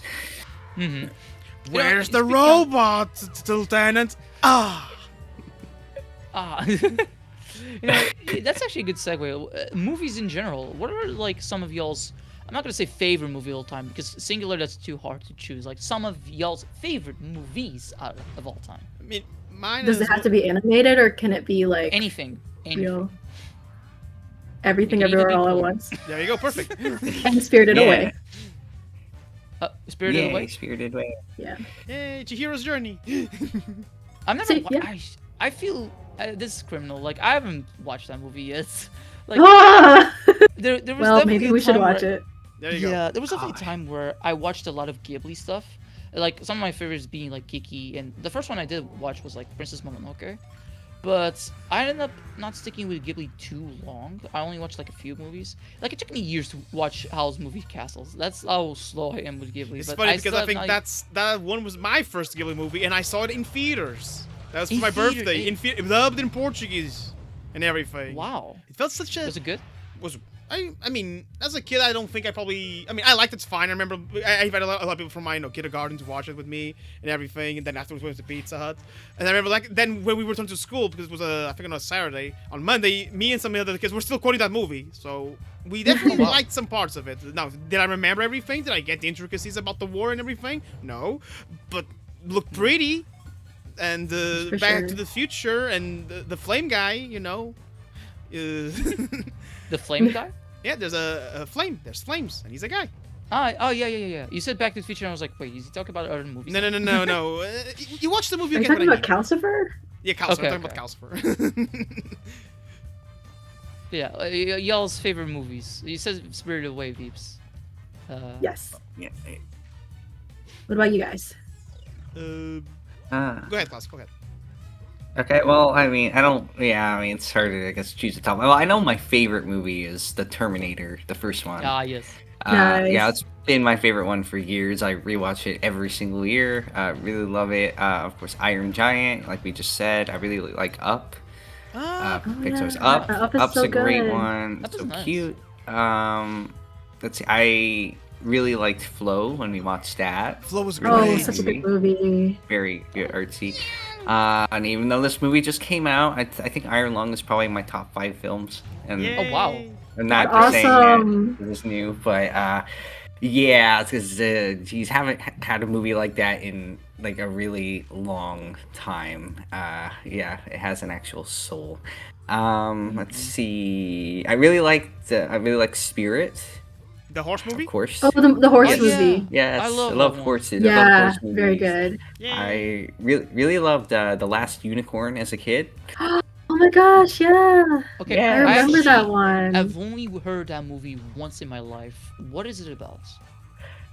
Well, it's about how there's a unicorn and she's the last one, and she just basically takes.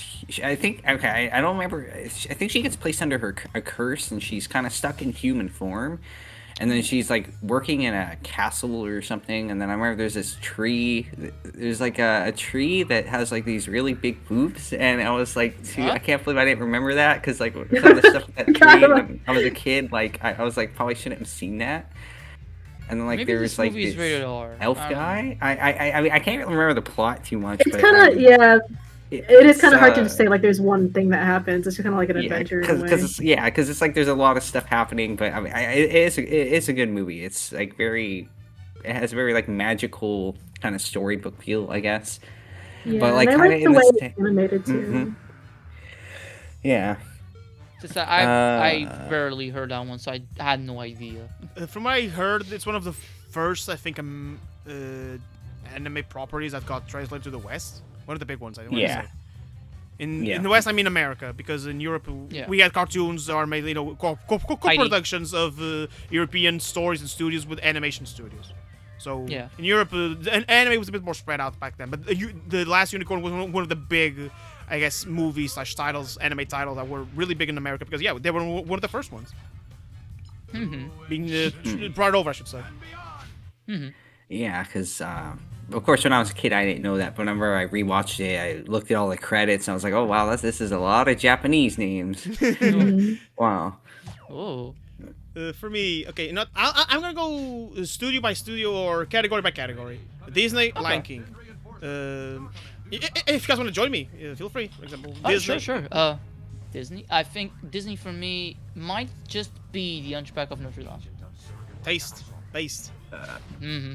I liked Atlantis. Ooh, that's a good. Oh, I also love that one. And Treasure Planet, of course. Peeps? I have no idea what my favorite Disney movie is. I liked Wall-E a lot. That's a good one. Uh-huh. We count Pixar in the Disney stuff? 'Cause I wasn't We counting can. Pixar. We It's Disney, yeah, dash Pixar. Yeah. Then, if we count Pixar, it's a tie-up between Toy Story 2 or Ratatouille. It's hard for me to choose. For Oh, me, Lilo and Stitch too. Sorry. so go ahead. Oh, He said, No, that's to say also Lilo and Stitch. Go ahead. Lilo and Stitch, Oh, okay. great movie. Let's ignore the live-action Yeah. remake, whatever favorite it might be. Yeah, oh, yeah, that I, doesn't make I sense. have not. I have made like a thing on myself. Like I'm not gonna watch any of these live-action remakes. I've already watched parts of the Jungle Book, and I was completely fine. You know? For me, Pixar, Finding Nemo, like I said. I also like Toy Story 2, like Monsters Inc. Soul, great movie. Soul is great. Soul. Made me tear up. Yeah. Coco, Right. I think Oh. so far the only movie I cried twice. Wow. Wow. I Oh my haven't gosh. watched that in years, but I remember really enjoying that one. So Mhm. gotta rewatch it someday. For DreamWorks, Prince of Egypt. That's a masterpiece. Mm-hmm. Oh, for me, that's funny because Priest of Egypt is like that's an amazing movie. That's like if we're talking, of course, opinions are subjective, but like if we're talking the most objective way possible, at least for me, I'd say Priest of Egypt. But El Dorado is so much. Oh. No, Uh, El Dorado was great too. It's Oh, on my it's top such a five. good Yeah. movie. No, El Oh, Dorado yeah, is so Road great. to El Dorado. Yeah. For me, it might be just El Dorado. I didn't get the lucky god joke when I was a kid. Now I know. Yeah. Yeah, El Dorado is great. But my favorite DreamWorks, it's Spirit. I Yeah, I Spirit's really good. loved horses as a kid. So I also like the Madagascar movies, mostly for nostalgia purposes, but I still think they're fun. And Shrek 2, great comedy. And Puss in Boots: Last Wish, just another great movie all around. Yo, that Yeah. movie hit me at a time where I really needed it. Like that movie was great. Oh, and Kung Fu Panda. I mean, I haven't watched the fourth Oh. one. I heard not many good things about it, but I haven't watched it, so I'm not going to comment on its quality. But the trilogy, Yeah. the original trilogy, great stuff. I think the first movie, I think Poe was really one of those. I mean, I've identified myself with other characters multiple times before and since, but I think Poe was really the meme. This guy's like me for real. Yeah. No, that's not to say I'm a dragon warrior. That's the no, far from it. But a lot sure of you're those not? feelings. Sorry, what did you say, Veeps? I said, are you sure you're not a dragon warrior? No, that would be more for Klaus. Like he's the one who likes dragons. I'm more the elephant warrior. Okay, true. What am I the Yeah, worry of? Then? You're the warrior of the burning Rhinos and the and rangers. yeah, Wait, rhinos hold- and dinos. There you go, perfect. No, actually, but that's better. what did you say, Spring? You're Just the to- warrior of the burning and the rangers. Thank you. There you go. I could be of both. The rhinos and the diamonds. But yeah, no. Kung Fu Panda 1 and 2. Free not as much as 1 and 2, but 3 is like an A, while the 2 and 1 are A plus. You know what I mean? Like it's a little bit Or less, S. but still A quality. You know. Yeah. And then I don't care if Disney bought them. I'm gonna count them separately. Blue Sky Studios. I love Ice Age 1. That's like the ultimate comfort movie. I watch it all the time as a For me, VHS. yeah. Watch it all the time in DVD. Watch it all. That's one of the movies I sometimes just pop in Disney Plus to watch random scenes and switch the languages on occasion. You know, that's the movie. I love Ice Age 1. Mm-hmm. It's interesting because for Blue Sky, from Blue Sky, I don't have that much experience outside of Ice Age. I've watched the first three, like a few times in Brazilian Portuguese when I was young, which that fits. And I remember enjoying it, just not thinking too much about it. But I watched it a couple of times when I was young, so it might have mean something to me. And then only a few years ago, I watched Robots, and take it from me, a guy who was not a big fan of robots. Of like robots in general. I watched that one and was like, hey, this movie's actually pretty good. Robots Like, is underrated. Yeah, Robots totally. is an underrated movie. It's a good movie. So maybe I'm not confident in saying that's my favorite Blue Sky movie. I'd still say like Ice Age 1 because that's one that I've always enjoyed ever since I was young. But The last melon. but like Robots I was genuinely surprised by the quality of Robots, And Robert Williams just as a Fender is like Yeah, Fender. Like, That's- did you Yeah, watch the someone movie in counts as Portuguese or big English, anime Klaus? eyes. Rhino, sorry. Did you watch the movie in English or Portuguese? I think I did watch it in English. You So wanna I know don't who how the voices Fender in dub is. Portuguese? No, I'm not. Paulo I know Om. Pedro Granger. No, Paulo Wait, Wong. what? Oh, nice. I know Pedro Granger is the protagonist. Yeah, Rodney. Rodney, Sorry, yeah. Veebs, you were saying? Oh, I said big anime eyes. Yeah, big anime eyes. He was an anime connoisseur. I would love for it. Yeah, I would agree with robots. Like, I don't think I've watched too many Blue Sky movies. I guess there was Ice Age, which was pretty good, and then Horton Hears Who, which is cute. Yeah, I love that one too. Oh, I forgot they made was that. cute. Yeah, I've it's so never cute. We seen just watched ads that for recently. it. Oh. Yeah. Yeah. No, Horton Hears a Who. But Another one I robots, for almost sure. said like, oh, Horton's like me for real, and it's funny because they both came out in 2008. both Brandon and Horton. It's your year.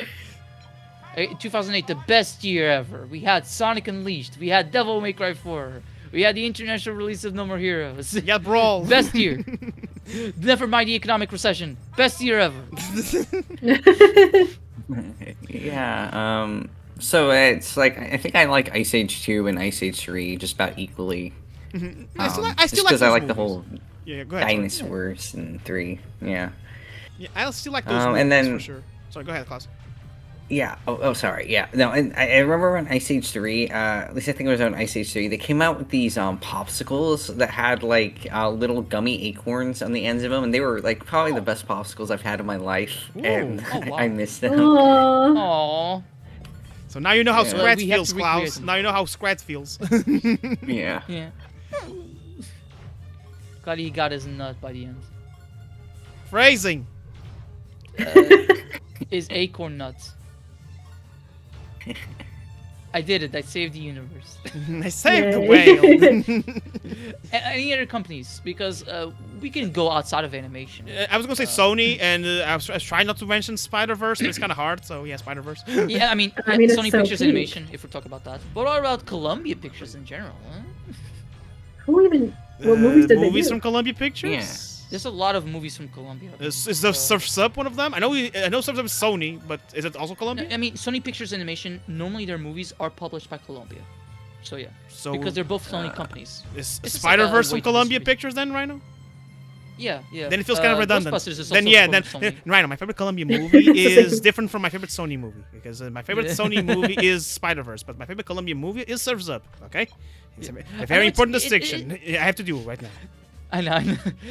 I know it is hard to say like for example, favorite Paramount movie because it's like when we go into live action, like these companies have done so many. Like out of curiosity, when I went on like one of my many Wikipedia binges, I looked up like movies distributed by like Paramount Pictures or 20th Century Fox, and just like in a year alone, there's over like 20, 30 movies that they published. Like there's like Wow. these big companies, like they publish a wide variety of movies that all range wildly in quality. That in the DreamWorks Pictures marathon that we did, I can only restrict to so much, and I left so much out. Like The Terminal, which I watched a couple months back, and I really enjoyed that one. That was directed by Steven Spielberg and stars Tom Hanks. So yeah. But I guess in terms of live action movies, I guess we can transition a little bit from animation. But What are you guys? before you go, Klaus and Veebs, yeah. and you, Rhino, any Sony / Columbia Pictures favorite movies? I'll let you go Spider-Verse. first. Spider-Verse. Spider-Verse, yeah. I don't know what else they Yeah. did. Actually, Veebs, sweetie. How about K-pop Demon Hunter? That's Sony. Oh yeah, is It's a good Sony movie Pictures. too. It's a good movie. Yeah. I like I don't That's what I know was gonna- which one I like more. I mean, both are good. That's fair. How about you, Klaus? Yeah. Yeah, well, I was just gonna say K-pop Demon Hunters because that's the one I saw most recently. Yeah, I mean the music was good. I mean, of course, the visuals are on point, but I thought the story was also really sweet. But you know, you guys are forgetting about another Sony animated film. Y'all are forgetting about the Emoji Movie. Oh my god! You know, okay. The best So- movie of all time. The Yeah. movie of all time.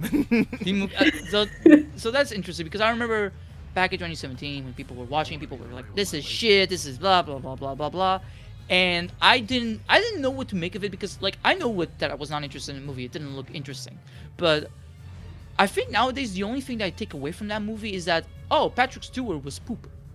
Yep, that's literally it. Yeah, yeah. I never But, actually like- watched it. Me neither. No, me neither. Yeah, I'm not interested. Keep it that way. It was pretty boring. Oh. Yeah, I think that's the worst a movie can be. Like, if a movie is bad but like funny and stuff like that, you know, like for example, the Street Fighter movie, where I wouldn't classify it as completely bad, but like it's kind of like very campy and stuff like that. But it's very fun. Like, who cares that it might be bad to a lot of people? It's like it's fun. Who cares? But if a movie's boring, then it's like, yeah. Yeah, boring and forgettable is worse than can't be bad, for sure. Mhm. Yeah, for sure. Because it really wasn't funny at all, or Yeah. clever. It was just yeah, Sloppy. it just exists. Yeah, pretty much. Yeah, I remember I saw K-pop Demon Hunters because you guys recommended it to me, and I was like, yeah, this is good. And that was it. But then it became such a big phenomenon. Yeah, I was like, it's the new Frozen, well? pretty much, which is. yeah. Which I'm like, I get it. You know, it's flashy, colorful, great characters, great animation. A bit unrealistic because no way K-pop idols eat that much. But you know. Yeah, because I like my realism in my movies. For example, like an astronaut toy walking in a conveyor belt, for example. I need my realism. My realism. Super realistic. I need my hyper realistic happen. blood eyes in my movies. You're right. realistic. But no, it was fun. It's just that, yeah, I'd see Surf's Up. I'd see Spider-Verse. Actually, speaking of Spider-Verse, which one do you prefer? Into the Spider-Verse or Across the Spider-Verse? I mean, we haven't gone beyond yet, so that's next year. Here's the thing. It's kind of hard. It's a complicated question because I do think Across the Spider-Verse is better than the first Spider-Verse, but because this first Spider-Verse feels self-contained, I can easily say, oh yeah, it's a great movie. Because Across the Spider-Verse is a little bit dependent on how Beyond's gonna go. You know, Yes. it's kind of like, for example, The Empire Strikes Back. not a. I mean, I guess. I mean, Empire Strikes Back is my favorite out of the original trilogy of Star Wars. But what I was gonna say is Zero Escape. Actually, the first Zero Escape game, 9 persons, 9 hours, 9 doors, 9 people, something like that. 999. 999. Yeah, there you go. 9999. The story is very self-contained. You know what I mean? But then the sequel, Versus Last Reward, it feels like it's a build-up to something. You know what I mean? Mm-hmm. And then the third game, if I tell you, this is the only game me and Veebs have tried multiple times to go through, either playing it or just watch someone play, and we just gave up on the first try. That should tell you something, how we feel about the third installment. So it's kind of like, and because of that, my enjoyment of the second game, as I've told you, Ryan, multiple times, gets a bit compromised. Even though I do think the second game is a good game, some of the enjoyment is a bit meh. So the build-up, but then it led to this. You know what I mean? Yeah. So Which for me, is why I'm not considering playing the second and third games because I was completely satisfied with the first game, so I shall keep it that way. yeah, so that's why I think Across the Spider-Verse. Not to say Beyond's not going to be good, far from it. I have confidence. I just hope the animators get better treatment for sure. But besides that, Yes. I think Beyond's going to turn out great. But because of that, I'm like, maybe for now, maybe I'll say Spider-Verse just because Spider-Verse, even if Beyond turns out to be sucky, and because of that, Across the Spider-Verse turns out to be bad, Into the Spider-Verse. What? What? Jump cut. It's literally a jump You know- cut because Eggman jumped and then the footage was cut. Jump cut. Yes. But no, you were gonna see that a few times in my playthrough. Like I showed the eventually earlier, is that to really make sure that this didn't go on too long, I cut out some like waiting parts or me trying to do something over and over again. You know, just to That's keep fair. it down Yeah. check. Yeah. But yeah, I think from the answer, I think right now maybe Into the Spider-Verse is just because it's more self-contained. But I do think Across the Spider-Verse is the better. It's a good sequel. It followed up on everything it needed to. You know what I mean? Yeah. Look at this boss. I just wrecked it. There you go. Explosion. 2 seconds of gameplay. Amazing. But yeah. I guess okay. In terms of live action movies, what are you guys some of y'all's favorites? Because I think just one would be a little bit too limiting. I already said mine. Is this just like for every studio ever, or just like in general? And No, in general. yeah, What was okay. yours, Feeps? I didn't catch it. Sorry. Oh, Everything Everywhere All at Once. Oh yes. That movie was pretty good. I really enjoyed it. And now I got to see Indiana Jones and the Temple of Doom recently, which has that K.Y. Kwan. Yeah, Kenny Kwan. Yeah, Yeah. when he was a kid. You wanna know His how- character is literally called Short Round, which is fun. You want to know a heartwarming story that I remember hearing about that actor? He said Sure. because of the Oscars, because everything all at once got nominated for the Oscars, so he went there, And he saw, Harris Ford, the actor who played Indiana Jones, and he was like, would he recognize me? Would he not? And then when Harris Ford saw him, he said, hey, you're that. He said the name of the character, and they gave Oh. each other a hug. Aww. So yeah, Harris recognized him, and he said, hey, you're that guy. Around in his 80s too, and he still recognizes. That's great. Yep. Because you could tell that Harrison Ford is getting old, and also because he I'm not gonna say he feels like a disgruntled parent, but he does feel like he's just so done with some of these things. You gotta watch. Maybe this was taken out of context, but you should see a screenshot when he was in the Star Wars panel when he appeared, and then his face is like, oh, you can tell he's playing it for the camera, saying hi, a bit forced. But then when he was in the Indiana Jones panel, he was like, yeah, like I'm back as Indiana Jones. Yeah, and Dial of Destiny, from my understanding, that's the last movie, Indiana Jones movie we're getting, at least for a while, because who knows how much they'll milk it. But it seems like the last one with him starring as Indiana Jones. So yeah, and I hear good things. So we to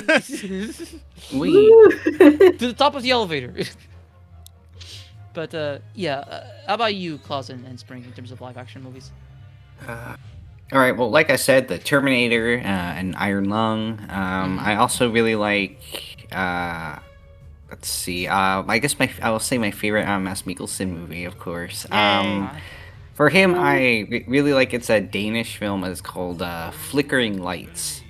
I only watched it once, but I remember really enjoying it. And now I can't watch it on Amazon Prime anymore, so rip. But yeah, that was good. I really liked Milo and Otis as a child. Of course, that was before I knew about all the animal abuse things. Didn't even know that. Yeah. I like Christmas Vacation. I watch that every year. I should watch that because I did watch the original Vacation, and I was like, huh, this movie becomes an inch by the end. Huh. Well, yeah, they really do. I should watch it. Mm-hmm. How about you, Spring? For life, I mean, Star Wars, for example, to use Star Wars as an example, my favorite movie is The Revenge of the Sith, the third movie in the prequel trilogy. That's my favorite Star Wars movie. I love that movie. I love me some good angst. Even if it has some wonky acting, I think it's one of the better prequel. And it's my favorite Star Wars movie, period. Like, I keep thinking of that movie all the time. Marvel, I think... For Marvel. Just a lot of Marvel. Yeah, a lot of Marvel. A lot of them definitely blend into each other, so it's kind of hard. I guess either the first Guardians of the Galaxy. I like the third one. Third one is great for sure. Not a big fan of the second one, if I'm being honest.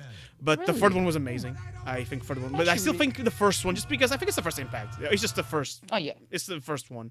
Spider-Man, I think, is Far From Home, maybe, just because. I mean, for that movie, it's like, oh, it's the build-up, You watch all the other movies before that, and that feels amazing. That movie feels so rewarding. DC. Isn't No Way Home? Did you? No Way Home. Yeah, sorry, No Way Home. Yeah. You know the one. Yeah, the third one. Yeah. The third one, of the Tom Holland trilogy. Mm-hmm. And besides that, Jurassic Park, I like the first one a lot. I think that one. That's a good one. I mean, I like dinosaurs. They made dinosaurs look cool, but the thing that's unappreciated in that movie, and I like Dinosaur, the Disney movie actually did well. Make dinosaurs, actually horror movie monsters. That's, I think, some people, because these dinosaurs look cool, but they can be terrifying as all hell. The T-Rex scene when it first came up, when she appears for the first time, it's legit terrifying. It still gives me the goosebumps to this day. Same thing with the Carnotaurs and Dinosaur from Disney. So Jurassic Park, Forrest Gump. That's one of my favorites. Oh yeah. Just the message in that movie is so potent. Still to this day, I think it's a movie that aged like fine wine. More live action movies. Oh, there is some from I guess Portuguese from back in like the 50s. There's like one. I think it was Pai Tirano. Yes, you showed that. The tyrant father. It's a comedy about a group of theater actors, and one of the main leads has a crush on like this rich girl. And he's using the script of the play to, narrate his life and make him see like he's a noble too. And so his best friend, or the main guy who's directing the play, He's a very emblematic Portuguese actor from that time. He's playing like he has to play the father, you know. So he's like the tyrant father is because of that. Is it Oh, Vasco okay. Santana? Vasco Santana. It is him. Yeah. That one is also responsible for the joke that my dad always does. He played. He was in a movie. It's a comedy movie, where it's like he was trying to pretend to be a doctor. So he went to the zoo with a guy. I don't know the context. I haven't watched this movie yet. But he's like, you look at that giraffe. You see those spots? That's liver. So, No. That's the problem with the liver. Oh no. Yeah. So some of those old Portuguese movies. I think Pai Pati Tirante. das Cantigas? That one's the way to. I watched that with you. That one, I Yeah. think that's the one. It has one of the funniest beginners to a movie. I wish I could show this to both Vives and Klaus someday, especially Vives and Klaus, because It it's is so. on YouTube, actually. But we need subs. If it has English subs, that would be yes. great. Because the beginning of that movie. So the main guy, or one of the main guys, is with the coworker and their boss, and they're opening up a store, right? Mm-hmm. I think the main guy forgot something, and then the boss just turns to him and says, "Oh, you giant camel!" He's gonna mill. And then he said, "Seu grande camelo." Like, it's so, like that's the first line of the movie. Someone insulting the other by calling them a giant camel. Like that's. Like the that tone. actor, like the impact he had on the movie, like he acts like so, and everybody said, "Oh, Evaristo, tens cá disso," or Evaristo, do you have this? Do you have this? Was- Like Evaristo, it's kind of like a yeah, rhyme. as a rhyme. Yep. Yeah. So it was a way to just like make fun of him. He would just angrily throw one of the fucking cans that he sells at the store at him. It's like, that movie's fun. There was I another haven't one, watched it I in forgot years. the name. I have to check out the name, but I'll do it when Ryan was doing his favorites. But it's about a guy who's kind of like if you guys are familiar with Detective Columbo.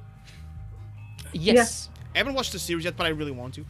You know how the character he plays, the character who's like, he seems like a bumbling idiot, but he knows more than he lets on, and he solves the case. Yes. There's a character like that in the Portuguese movie. He lived like in a house, and apparently a noble lady. There's like a Romeo and Juliet story going on, and he was helping the lady, like the main character. And he's so like he's not that kind of guy. Like it's kind of like the Sherlock Holmes Columbo. Like he's not really a detective. He's just a wise guy. Burguês merchant. I guess that's the name. Yeah, I guess it's the closest. The closest yeah. one. And like he was helping that couple, and then for some reason the girl is from a rich family, and then he goes to that rich family, and apparently out of nowhere, the maid of that rich couple's family was his long lost lover. What? And so they have a very very nice scene together. It's like this came out of nowhere, but the way the music plays and the way the actors look at each other is like, oh, it is cute. And yes, they do end up together again. Oh, Aw. Yay. Happy ending. we love stories, don't we? But yeah, those are some of my favorite movies. Definitely, I haven't watched a lot of. I mean, live action is kind of hard to tell. I'm more like the animation, than live action. But there are some live actions I like, even if it's just the standard action movie, comedy, or something more profound like Forrest Gump. But I like my fair share of those. Yeah. For me, as you guys know, I've been watching a lot of movies as of late, and I've been putting on my Letterboxd account. But I don't have like a favorite movie on like the profile page because I just don't know which one to choose.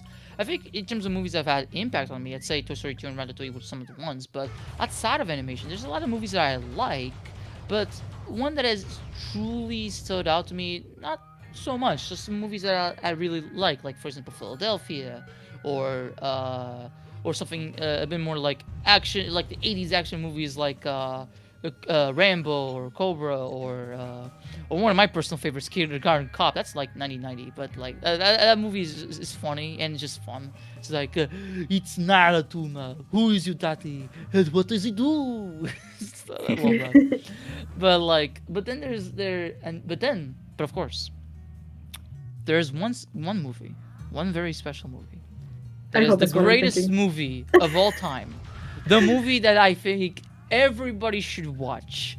It is a cultural achievement in human history that I feel like is both incredibly funny, but also extremely touching. That's right. We're talking about Kung Pao Enter the Yeah! Fist. Yeah. I knew yeah. it! Corey, so we can see this. Movie of all time. Look at that action. Look at that pizzazz. Do not question why there's a white man as a protagonist while everybody else is Asian. It is the greatest movie of all fucking time, and everybody should watch it. And it's also not a time waster because it's only 1 hour and a half. If you see these Avengers Endgames or these fucking Godfathers being like 2 hours and a half, 3 hours. Psh, no, Kung Pao keeps everything nice and tidy for your viewing pleasure. It is the greatest movie of all time, and in all seriousness, no, it is a very fun movie. It's just fun. You guys should watch it. Well, I've showed it off to you guys, and I guess we can make this slight tangent. What do you guys think of Kung Pao? Well, I like so Kung much Pao. fun. I like the bird. Much after that whole narrator Tigers got and tired that. of waiting to hire a new one. I was figuring out this puzzle. You kind of have to time the box so that the train doesn't interfere, so you get the box all the way to the point I was earlier, so I could climb up. It's yeah. What were you saying, Klaus? Oh no, I was gonna say yeah. No, I mean I love the movie when you showed it to me. It was really funny, and I wish that we could just get more movies like that in general that are just like silly and goofy and more lighthearted. You know. We got The Naked Gun 2025 with Liam Neeson recently, and that is a True. movie that That I would was- say that is funny. That's just silly, and it keeps the spirit of the originals really well because I've shown you guys the original movie. It's a lot of fun. Indeed. Why you Spring and Veeps on Kung Pao, the greatest movie of all time. It's hilarious. Like, you can quote a lot of things like, "Oh, that's a lot of nuts." Like, it's just so funny, and you can just go back and watch it again, and it still doesn't get old. Like, just very unserious, and that's how it should be. So, of course, it's a good watch. I still remember one of my favorite moments is when it says, "Hey, who's he?" and then the guy is just talking without saying anything, and then at the end he says, "I don't know." Never forget the fight scene with the CGI cow. Yes, a highlight of the movie. And one of my other favorite scenes is like, a long time ago, when a friend of mine told me there would be a chosen one, and then cuts to a flashback, very high impact. It's like, oh, what is it? And then it says, there will be a chosen one, and that's the end of the flashback. And then it's like, and he told me something and then told me of its significance, and then flashback, it will be significant, and flashback. Yeah. And then he killed the dog, and then he just farts and the dog dies. It's like, and then the chosen one says, now I officially know too much. And why are you in bed? Oh, you won't even believe what happened next. And then flashback, oh, no, please. And then there's no flashback.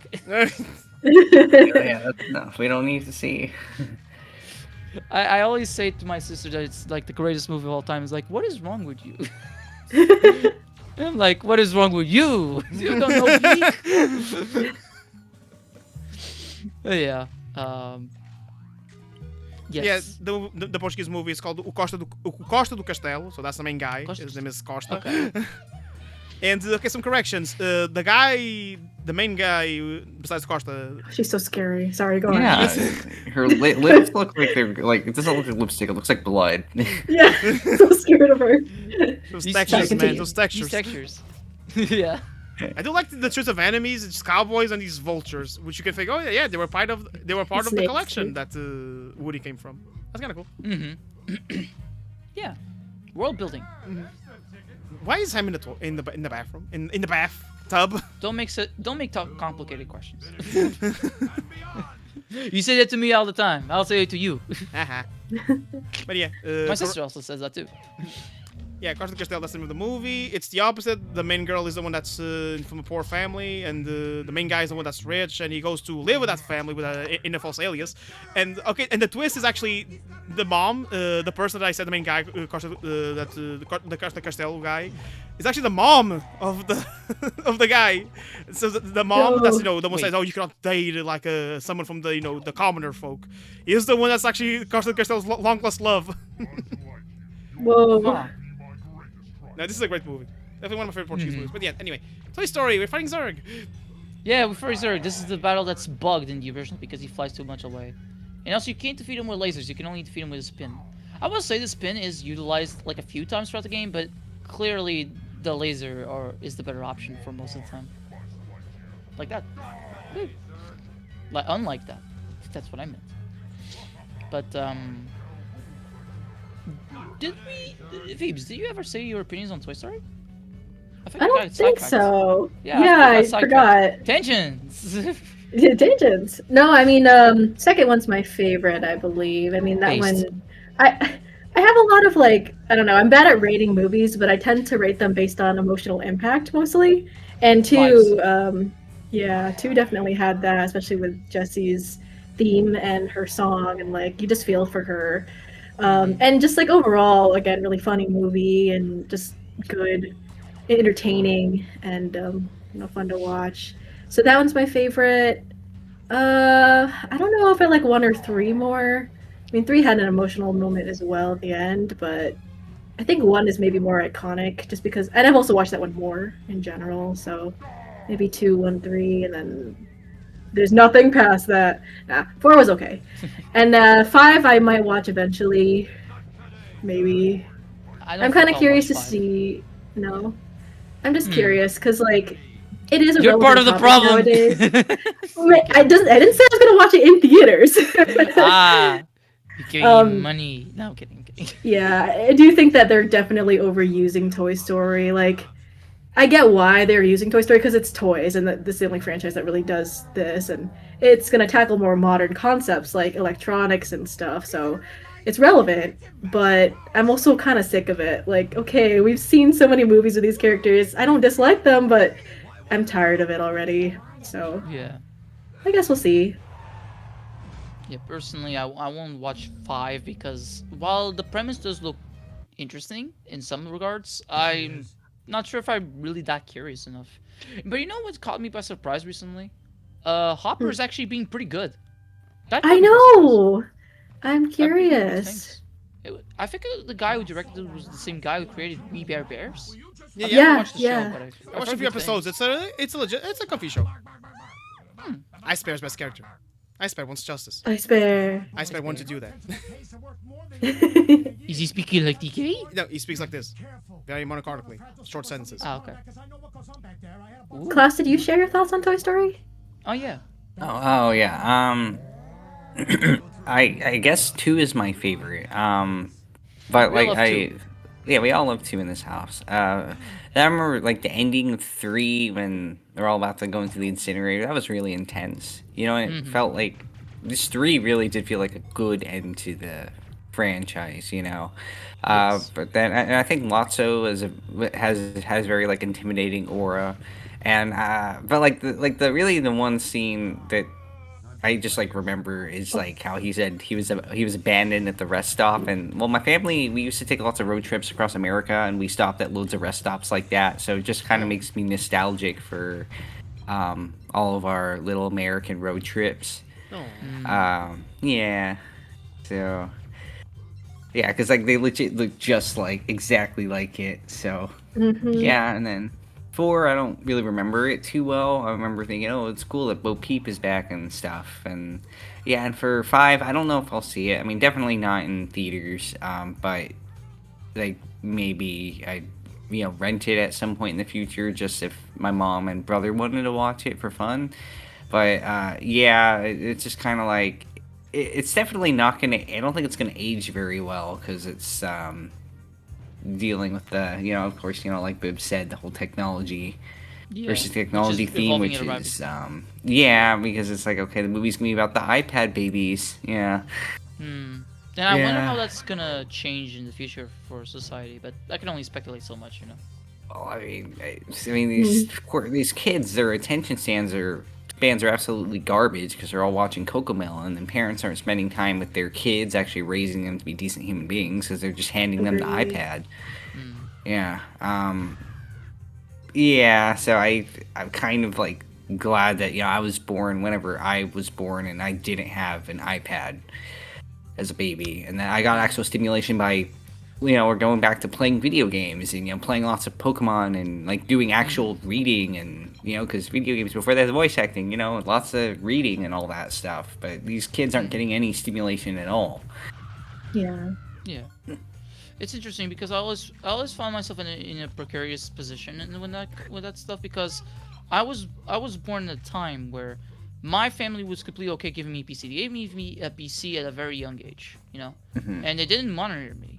But I didn't. But even though I'm on my PC a lot, I would like to think maybe that I'm a bit more normal because I wasn't always with a smartphone. And actually, I didn't want a smartphone when I was a kid. I wanted video game consoles. I wanted the handheld. I wanted a PSP, but I never got one until later. Oh.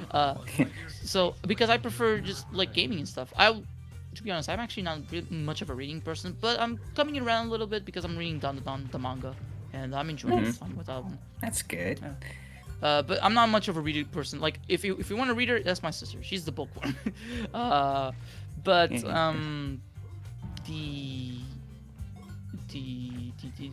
where was I? I forgot. We're talking about reading, or we're talking about how you rejected Technology. smartphone. You rejected smartphone technology because you wanted to for the be a longest console time. gamer. Yeah. Yeah. And I had a Nokia phone. Like my friends jokingly called it wow. an iStone. Which An is ice stone. I The painted brick. it, which is very fun. But hey, I played Tetris on there a lot, and I have very fond memories with that version. So yeah. But eventually I would get a smartphone like 2019, which is when I was like 17, a few months coming into 18. So like, yeah, eventually I would, get. It was around the time where it would be best to get a smartphone. Yeah. So because the thing is that considering the amount of exposure I had to technology and website and the internet when I was a kid, I do kind of think, am I kind of like these what the fuck am I saying? No, These babies. But no, because I don't have the iPad. I didn't have an iPad, and I wasn't always with a screen all the time. Yeah. It's more like that they're being exposed to the screen at a very young age when their brains Yes. are very impressionable and Yeah, stuff. for sure. Yeah. I mean, it And I just think like it's makes like me. Yeah. Go ahead. Yeah. Well, no. You go. You go ahead first. You go first. I was gonna say it's also like the instant gratification thing. You can easily reach for a phone and play a game on it, and then just like you immediately get rewarded, like dopamine from that. Mhm. Versus kids in older generations, they had to kind of like work for it a little bit more. They had to wait a little longer, and I think that also contributes to the attention span of a lot of these, kids versus kids back then. Just because like they immediately want, okay, I want this now, versus like, we had to read a whole book and all that stuff. Yeah. But yeah, what were you saying?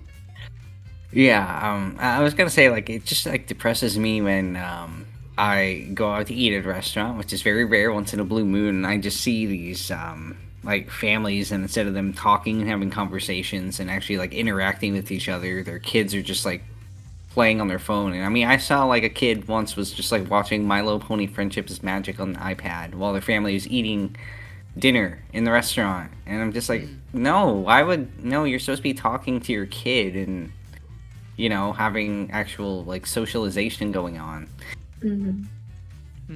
Yeah. It's interesting. Agreed. My contrast, whenever I go to a restaurant, which tends to be a bit more frequent, I don't see as many kids on their iPads or stuff like that. It's not as common. So I wonder if it is something that is more common in certain countries compared to others. No, or I still not. see that happening in Portugal, so it's not that. So, Yeah. okay, Mm. that is unfortunate. Yeah, it's But, just how the world is nowadays with technology. Mm-hmm. And Yeah. younger and younger kids just getting phones. I think I remember like one of my friend's siblings or something got an iPad when they were like in kindergarten, or a phone in kindergarten. And I'm like, Oh my you don't need gosh. that. You don't need that right No. now. Oh my god. It's young. I already think that like something like 6th grade is already pretty early for like Yeah. something like that. But like, I mean that was around the time I got my own Nokia phone. But it's a Nokia phone. It's not a smartphone. It's not an iPad. It's not any of that. You can only do so I much. think I got my phone when I was in 7th grade. Around the same Yeah, time, okay. that's about when I think I got mine too. It's just because mom got it for me because she wanted me to be able to contact her if Yeah. something went wrong at school, like you know, if there was like a lockdown or something Mhm. or whatever. Yeah. Similar thing to me and my parents, yeah. Uh, you know, going back a bit, there was you touched upon, which was the road trips. Like, I've always wanted to do like a road trip across the United States. I've never been to the United States, granted, but I've always was like, whenever I was a kid and I saw movies that depicted like the United States and its vast landscapes. I mean, yes, Portugal may have better landscapes, but the United States has a lot of interesting stuff around it, I'd say. I would And say, that's I would why say the United States is more varied, while Portugal is more like the same biome. It's more like just that. There's Yeah. the size Mm. difference, you know, Portugal, you can fit Portugal 10 times in Texas.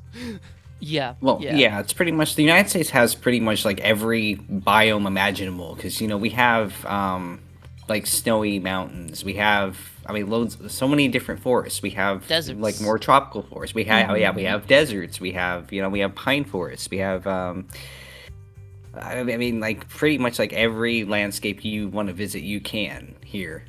Mm-hmm. Yeah, and that's what's really cool about it. You know, it's because in like some place like California, since California is so big, it's like you could be in the desert part of California, but you can spend the whole day driving to the northern part of California. You're up in the mountains, and you can go skiing and play in the snow. So Yeah. yeah, And you know, that's why a movie like The Wizards always fascinated me when I was a kid. When I first saw it, I was like, oh, it's these kids going on like a road trip and stuff like that, you know, to make to fulfill this kid's wish that he wanted to do. It's like, that's why, even though the movie does have its flaws, like I still really enjoy that movie to this day because it's just fun. And that's why I got into like more road trip movies with stuff like Thelma and Louise, which was one of the darker ones, or Rain Man, or Pee-wee's Big Adventure, which is that one's just a classic. Yeah. That one's just fun, you know. Actually, Phoebes, did you ever watch Pee-wee's Big Holiday? Was that the one after the one that we watched? Yeah, the third one. Yeah, the third and last one. I don't think so. You Not should yet. see it. Yeah. But yeah, I really enjoy road trip movies in general. They're just fun. I like seeing like movies that they basically take you on a journey through the United States. I think Easy Rider is also a road trip movie, and that was one of the darker ones because it's like it was 1969. It deals with drugs and stuff like that, and yeah, I won't really say much else because I'll then spoil the movie. But it's kind of like a movie that partially is vibes, and partially you understand. Like, I think by the end you may understand what it has to say. Sorry, did he just kill Stinky Pete? Sorry. Yes, I did.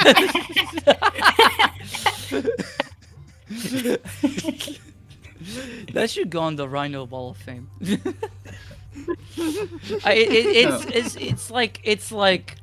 It's like a phrase you said, Veebs, once. The easy mode is easy. The hard mode is hard.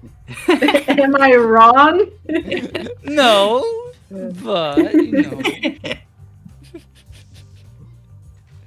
Or, well, this I said like a few years ago. How come porn is cheaper than Knuckles Chaotix? Indeed. Indeed. Asking the greatest questions of mankind. Who are we? Why are we here? Just to suffer or something else? What is our purpose? How did he come to this planet Earth?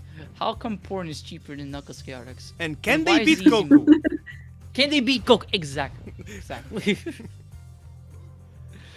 But yeah. The airport stage is probably one of my favorites in Toy Story 2. Mainly because I do like its design and its music is so great. Like, the composers are the same as Toy Story 1 on the Super Nintendo. But you can really, but now with CD technology, you can really see that their jazz inspired soundtrack, and it's great. It's great. It's pretty satisfying watching you jump on luggages like a springboard. Mm-hmm. Very creative. Now it's Yeah, time and for some. Oh, go ahead. Sorry. I was gonna say in the computer game, there is also a mini game where you have to jump on luggages to rescue Woody, and, like go through the airport baggage thing. It's pretty fun. Just like the movie. Yeah. Now this is the part where I backtrack a little bit because this is 100% actually, and I backtrack a little bit to get some missing piece of planet tokens that I couldn't get before because I needed certain items from later stages to come back. Thankfully, it's only for like 2 stages, so the backtracking isn't too immense. Yeah. Okay. But yeah. Okay, this is the part where I ran out of topics.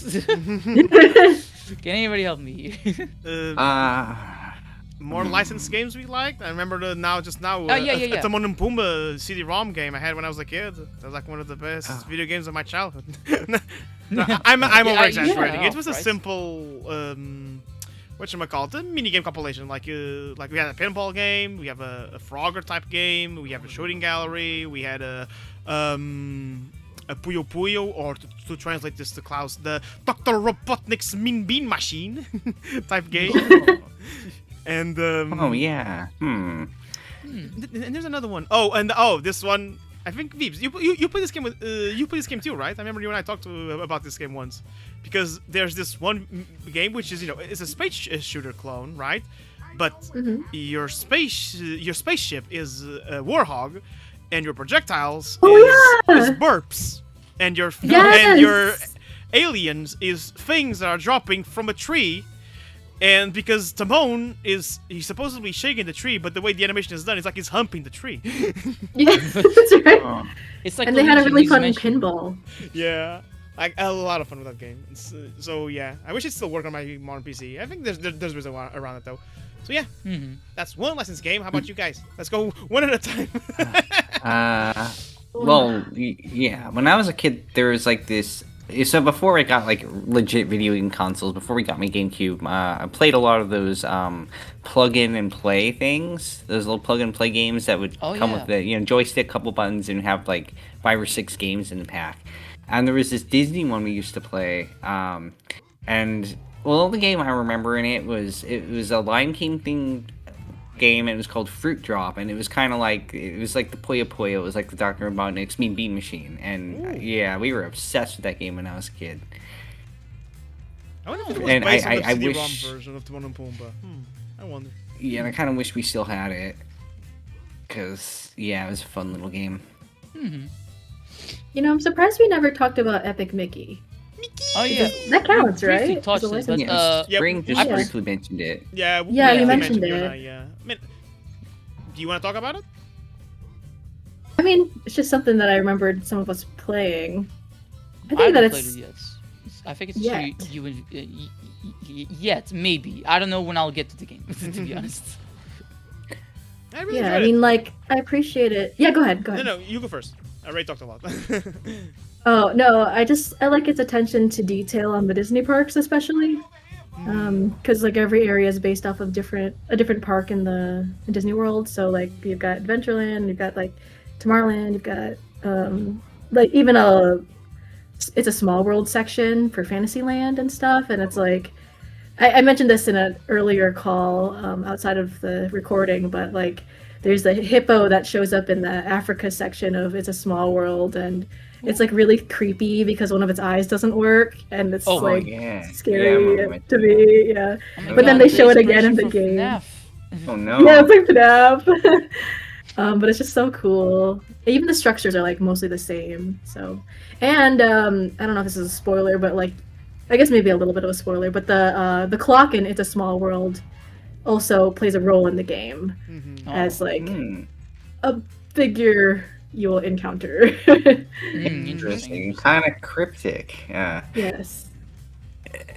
Yeah, Epic Mickey was a fun game. It's walking a line of trying to be more than your average licensed game, with this whole the setting of being forgotten Disney properties. And you know what's funny I say in sad hindsight, how we said a lot of things in Disney parks are being replaced. If you think about a lot of the stuff that are still in Disney and Epic Mickey, yeah, this is the only time they're gonna get referenced ever again. Yeah. Shit. So yeah, It's no, but kind of like ironic because isn't the game supposed to be about forgotten stuff about in Mickey's universe? I won't say ironic, just say it's fulfilling a prophecy. Yeah. It was meant to be, meant to happen. Damn. So funny because they went out of And their way Oswald's in to it. they went out of their way to get Oswald, and then they didn't do much with him after getting this right. Oh, Correct that, boss. Oh my god. yeah, he got nuked.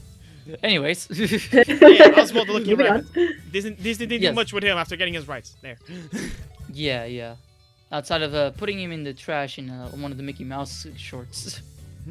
And Ain't that they had one short in black and white, I think. And then Oswald had appeared in one of the best things Disney has done in the recent years, Once Upon a Studio short, which Yes. I love that short. That's After you.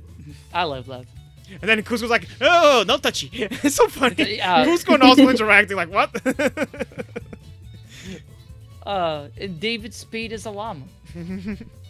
That's a great Disney movie, like the Emperor's Yeah. New Groove, or as we call it in Portugal, Pacha and the Emperor. Yeah.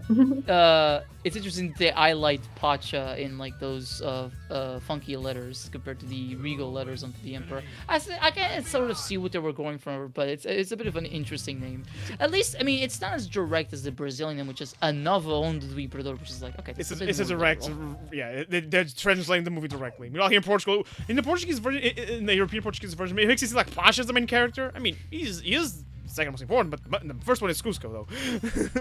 It's kind of Of like course. you know, it's a buddy movie where both characters are the heroes. Yeah. Well, Cusco. But I think calling Cusco him a was hero the is- bigger deal because he's the catalyst of the whole thing. Yes, he's the one that goes through that character growth. Yeah, that's a cartoon that I also would like to watch was the Emperor's New School. Oh yeah, I caught Oh, that one. yeah. plenty That of one was times when I really young. good. I like especially because Kronk's my favorite character from the movie and the I guess franchise is my favorite character, Kronk. And they made him more sassy in the cartoon with Yzma, and I'm like, I only noticed this when I rewatched the movie and then watched a clip from the show. Like, wow, they made Kronk much more sassy with Yzma. You know what? Kudos. Actually makes him even more funny. Yeah, it also kind of makes sense because I'm not sure if I kind of wonder about the timeline. Like, does Kronk's movie take place after the show or before the show? Or I wanna. It has to be after. No, it has to be before the show because Yzma was still with the cattail or something like that. yeah. And in the TV show, she doesn't have. But you know, what? I think it's the same reason behind a lot of these TV shows based on animated movies where don't ask too many questions about the timeline. Who cares when the Yes. Penguins of Madagascar timeline appears? Doesn't timeline. matter. Who cares about the timeline of the Penguins of Madagascar? Even though apparently King Julian was already a thing in the zoo, because if you look, the place where he lives in the show is the same one as Alex from the first movie. In the timeline. Little Mermaid, where apparently Ariel already almost knew Ursula from the TV show before she met her in the movie.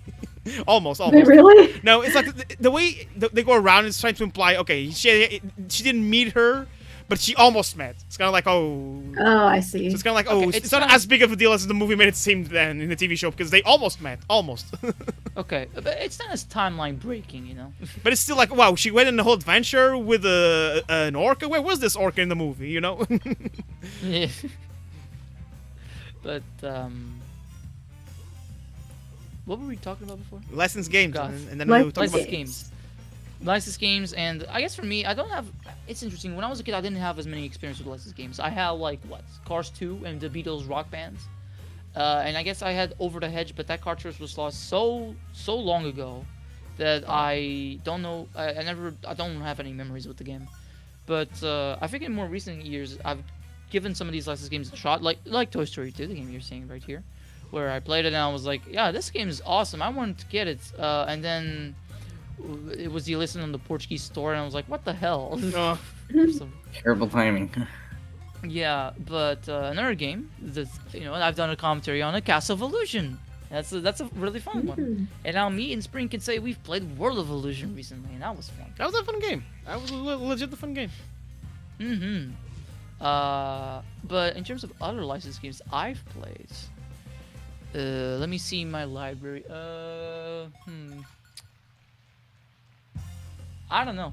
I don't actually play that many licensed games. That's a to be lie, honest. Rhino. How about the TMNT Cowabunga collection? That's licensed game. Oh yeah. That was fun going through. I mean, a couple of those games I'd say aren't the best, but there's also a lot of games in there, and I wish that Spring would get the collection so we could play online. You guys hear something? I didn't hear anything. Ah, it must have been the wind. What the hell? Why are people constantly ignoring me? Hey, look at the clown Beyblade thing. I like that. I kind of don't like that. I kind of Yeah, I don't like clowns. Don't worry. There you go. Don't He worry, I died. destroyed Did you guys know that I owned a Shark Tale Game Boy Advance game? now wow. now we I don't do. remember. Now we do. Now we do. Yeah, I don't think it was very good, but somehow I just remembered. I also Like heard the that the console movie. game was not too good either. So maybe it Alright. just comes with the territory of Shark Tale.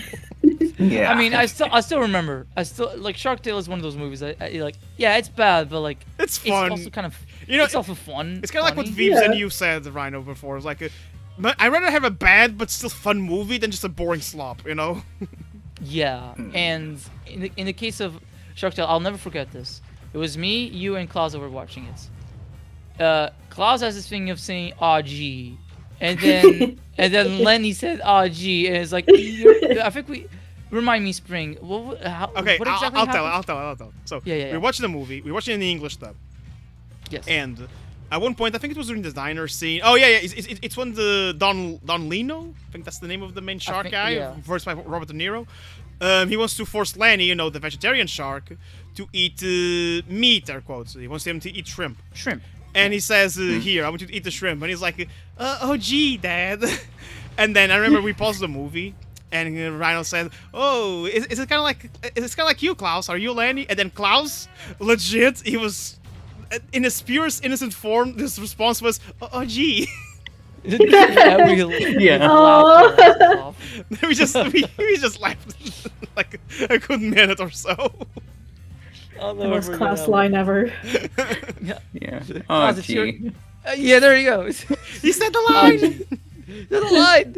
Say the line, Klaus. Oh, gee. Yeah. The crowd cheers.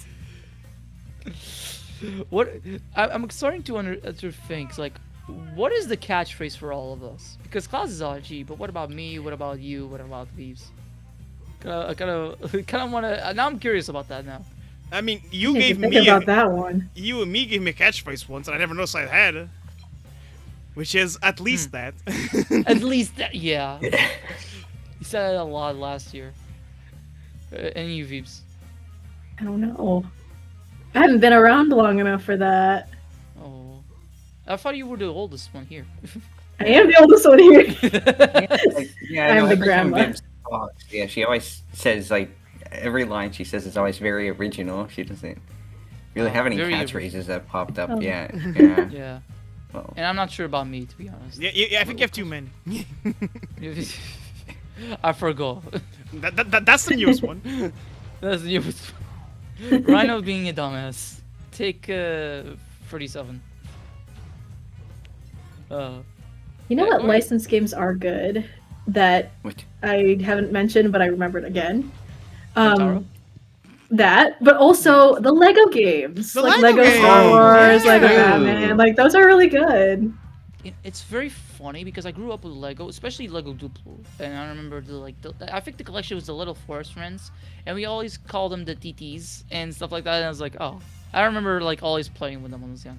But in terms of Lego games, it's funny that I actually have not played any Lego game ever. Oh, The closest I got was briefly, and when I say briefly, I mean very briefly, playing the demo of the Lego Movie the game on my PS3. But the reason why I say briefly is because I think I didn't understand what to do in a certain section early on, and then I just closed the game and then played it again. oh, it's too bad. I hope you can give it a try at some point. I Maybe. think Retry it. I I think look at the Lego games, and they look fun, but they also look very repetitive. So I'm like, I'm not sure if I like this, to be honest.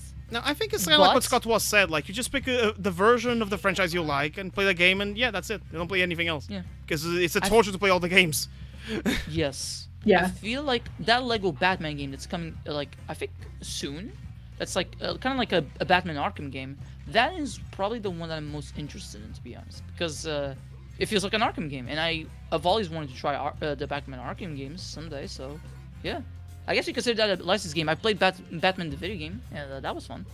I played a little bit of Arkham City, the Wii U version.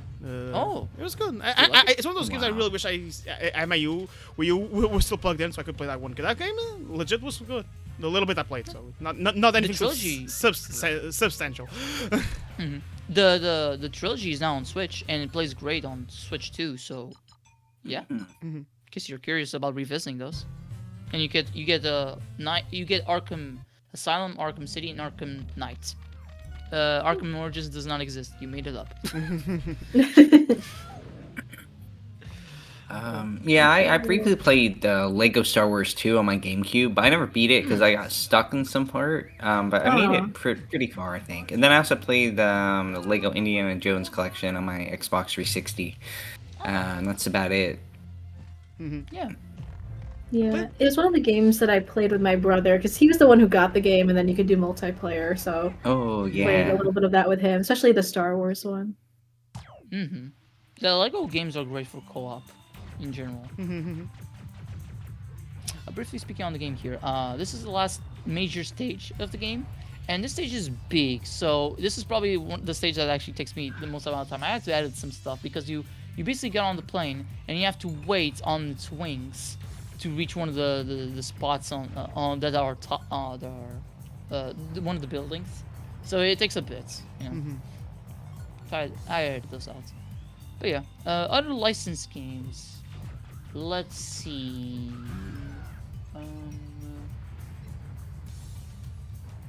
Well, I have Shrek Super Slam on my backlog. Oh, yeah. Shrek Shrek. Super Slam. The PC version doesn't work, but one day I'll probably play the PS2 version just to say, yeah, I did it. I played Shrek Super Slam. I think when it comes to people Shrek like. games, I only played very briefly with my mom again. The PC version of Shrek 2, which is different because Shrek 2 on the home console, no PS2, GameCube, and Xbox was a beat 'em up platformer, and on the Game Boy Advance was a 2D side scroller. But on the PC, it was a traditional 3D platformer with not a big emphasis on combat. It was a completely different game from the console versions. And I remember me and my mom, we struggled with the camera controls so much that we didn't pass the first level. So Oh my take gosh. that what you will. I remember. Huh. I remember hearing that the original Shrek licensed game was like an Xbox exclusive for a while, and was made by DICE, which is a Swedish developer. And I think they've made. They went on to make Mirror's Edge, which is whoa. Well, look how far they come.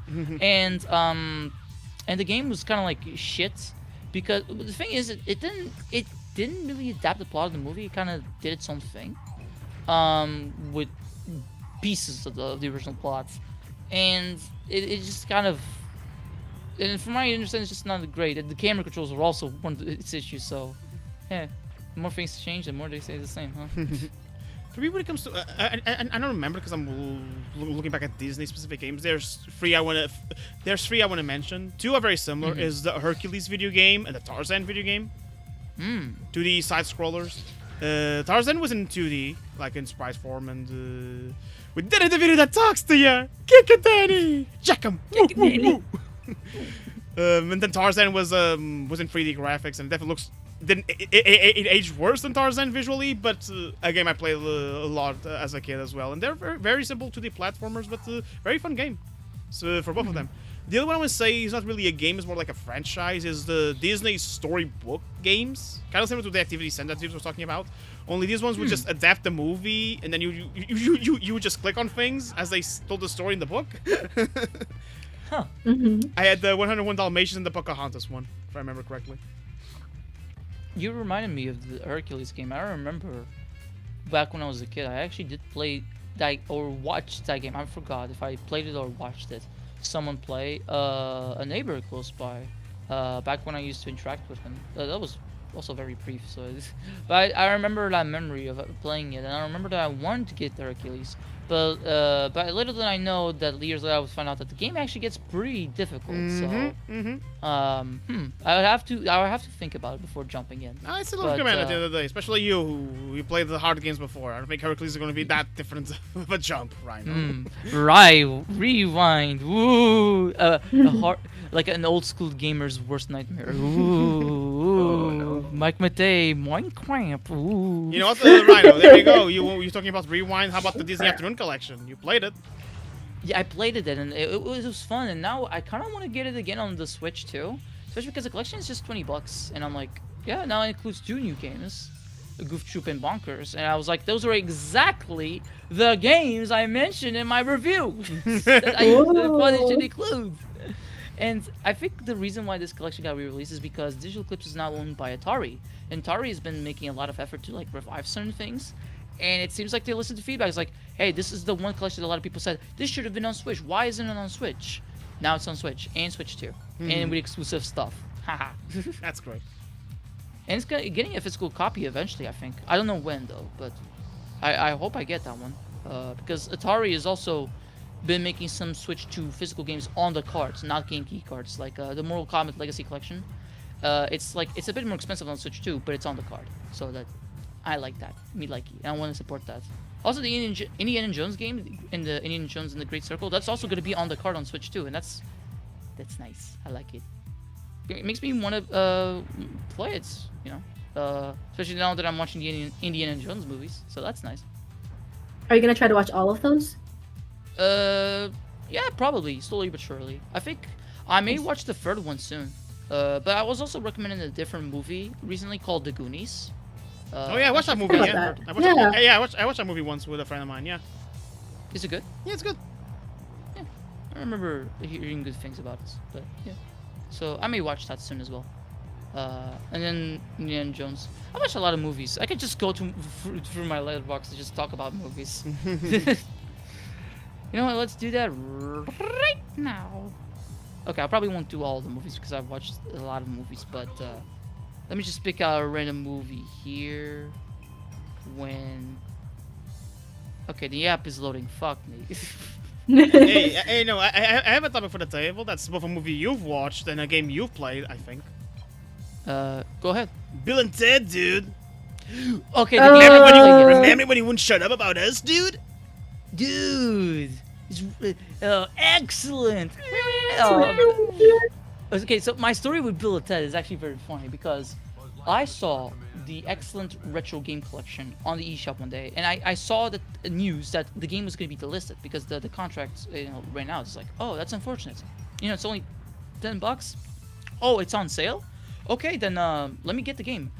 I still haven't played that collection, and from what I hear, it's actually not that great of a collection because the features itself kind of suck. But it's in my backlog, and I actually have downloaded it on Switch 2 because hey, I don't have save data on the original Switch 1, so I can comfortably put this without affecting anything. So maybe I'll play Bill and Ted eventually. But the NES game is one of those games that I would like someone to guide me because it is one of those games that you can easily get lost. But then because of that, it's like, oh, I heard about Bill and Ted before, like briefly. I think I remember maybe the AVGN briefly talking about it. Just one of those movies that in passing, like The Wizard, and then eventually I watched The Wizard and I liked this. So I was like, hey, I'm gonna give this Bill and Ted's Excellent Adventure a shot. 1 hour later. And then I watched the movie and I was like, wow, this is really fun. I really like this. And then I watched Bogus Journey. I was like, oh my god, this is really fun. I like this. And then I watched Face the Music, which is the revival that came out years later. And kind of serves as the end of the trilogy now that I think about it. And I was like, oh, this is really fun and comfy. Like, I want to watch these with my friends. And then, well, now you say your opinions.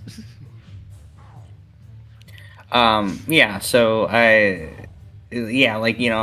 had been quoting the movie for a while now, like the excellent dude. We even made it like a little soundboard thing. And so I didn't know anything about the movie. I mean, all I knew was like that Keanu Reeves was in it, and then it was like one of those like really old school memes, like that one picture of him. Yeah. Yeah. So that's all I knew about it. But I mean, I had no idea it was gonna be some like little time travel movie, and time travel and bringing historical figures to the modern day. That's always really fun. It's a fun thing to think about, and yeah, it was really entertaining. And just like it was just kind of nice seeing all the retro things, like all the old cars and kind of the old bustling malls, and it makes me nostalgic for a time that I wasn't around to see. But our nice time. Well, at least felt like a nice time, at least watching through fiction, stuff like that. Yeah. Yeah, the True. very like romanticized version of it. Mm-hmm. How about Yeah, you? lots of fun. Oh, go ahead if you want. Oh no, I would say, how about you, Spring or Veeps? You know, Yeah. Yeah. I couldn't solve this The puzzle. Too bad. inner machinations of his mind are an enigma. Enigma. I solved this. There. It took me a while for some stupid reason. I don't know why.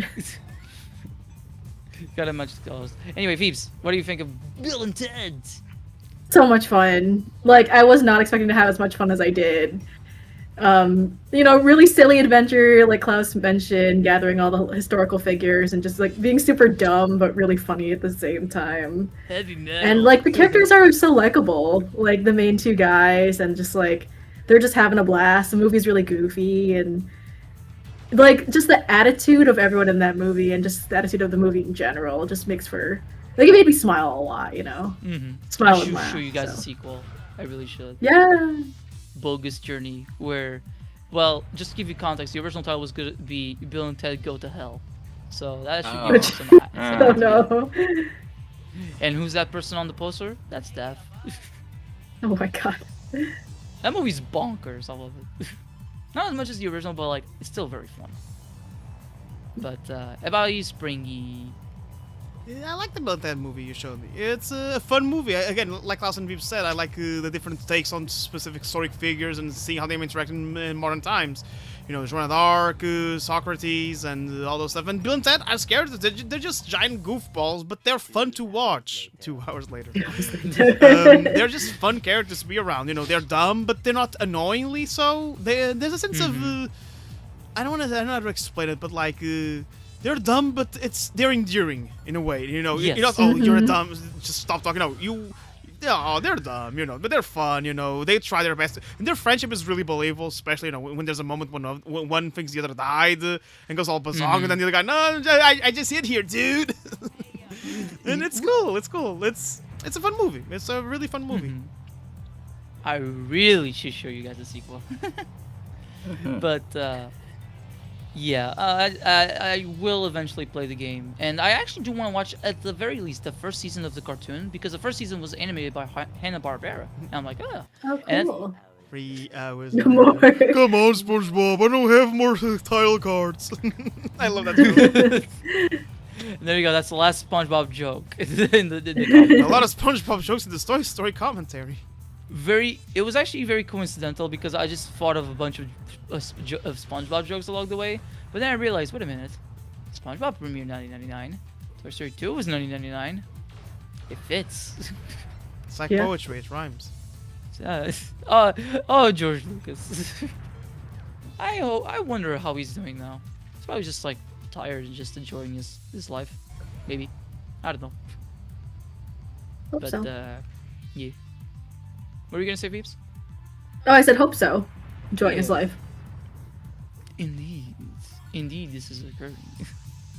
But have you guys? Okay, I know this is gonna be a silly question, but what is your history with like airplanes? All right. Okay. What's your history with airplanes? All right. well, Not what I was I've been- expecting. Like, that's Yeah, another Rhino Dino quote for the books. What's your history with airplanes? Hey, I said it was gonna be silly. You could have asked us anything. Airplanes? Airplanes. Airplanes okay, right well, there. All right. Well, I've been on big airplane because I flew to Hawaii. I've been on an airplane from from here to California. I've also flown from here to Florida. I've also been on like a little like one of those little seaplanes that has like those floaty cool. things on the bottom. They land in the ocean. When I visited a little island off the coast of Washington somewhere. So I guess that's my history with airplanes, but like generally I prefer to drive somewhere because it's actually a little bit more cost effective to drive some places in the United States and fly. And then I also know that when I'm driving, I'm kind of in control and I can stop and see things along the way.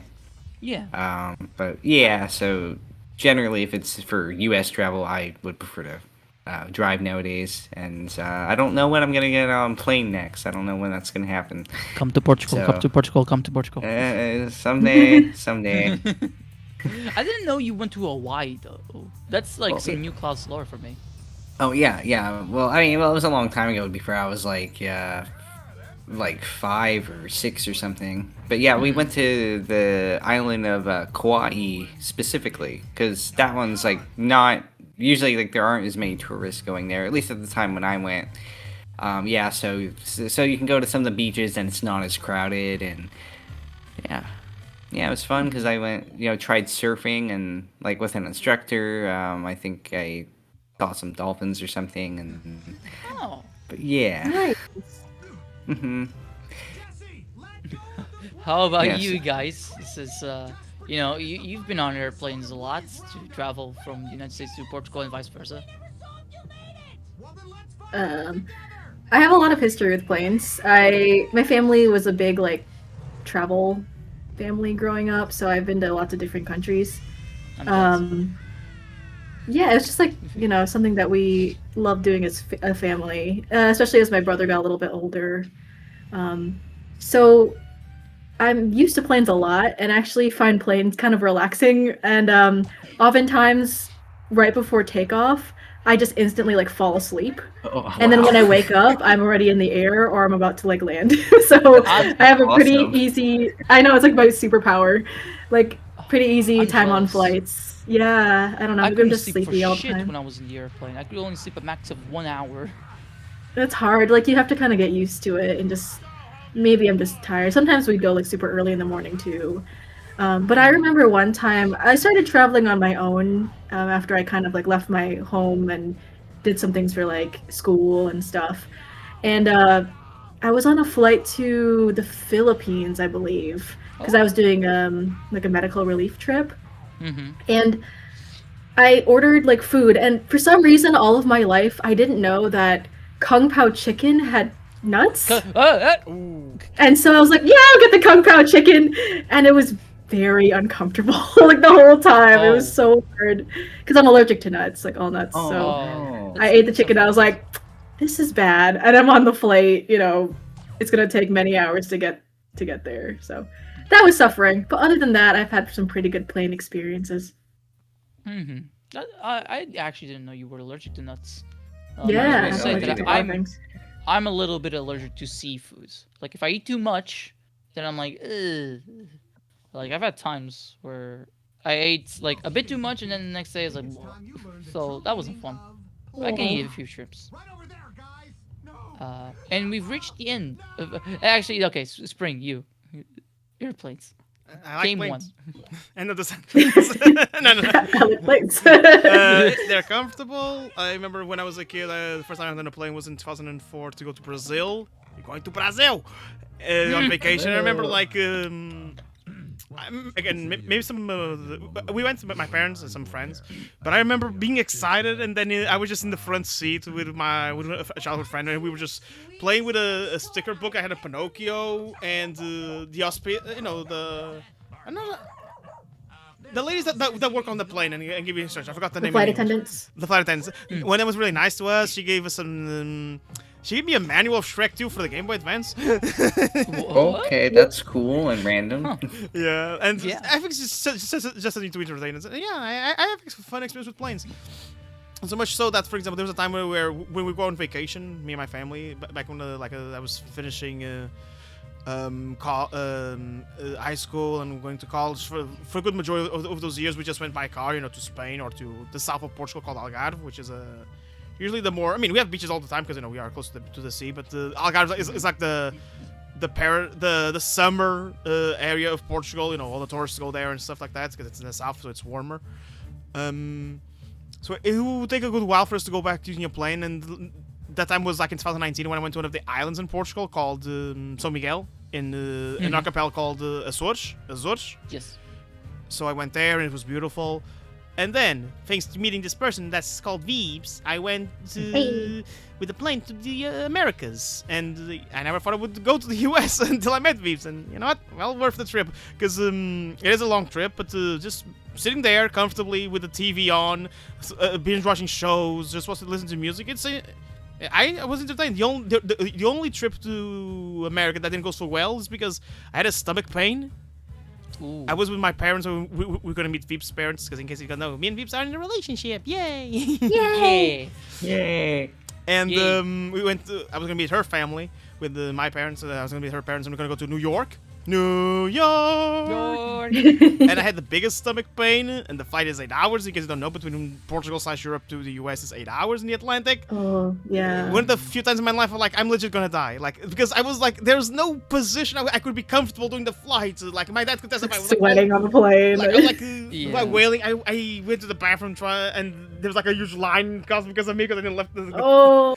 Ooh. It was bad. But thankfully, just that the trip back home went well, and so far every trip. And again, this is not because of the fault of the plane; it's because of my indigestions. But yeah, I like planes. There's timing in the world. Yep, it's a comfortable way to travel. It is a bit scary. I understand why people are terrified. I have lots of close friends and people in my daily life who don't like planes because they're still, and there's a legit fear of that. But personal experience, I think they're a nice way to travel. Mm-hmm.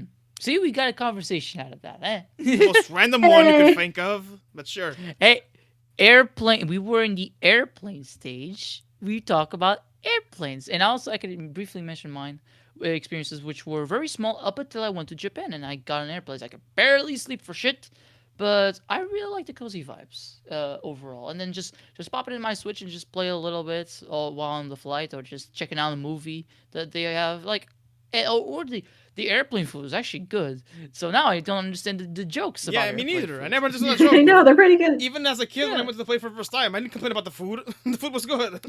Yeah. So shut up, Jason Alexander from Seinfeld? Question mark. I think that's where the joke comes from. I don't know. Or Friends, maybe. I don't know. So that marks the end of the Toy Story 2 commentary. This game is great. What do you guys think of final thoughts in general about the movie, the game, whatever?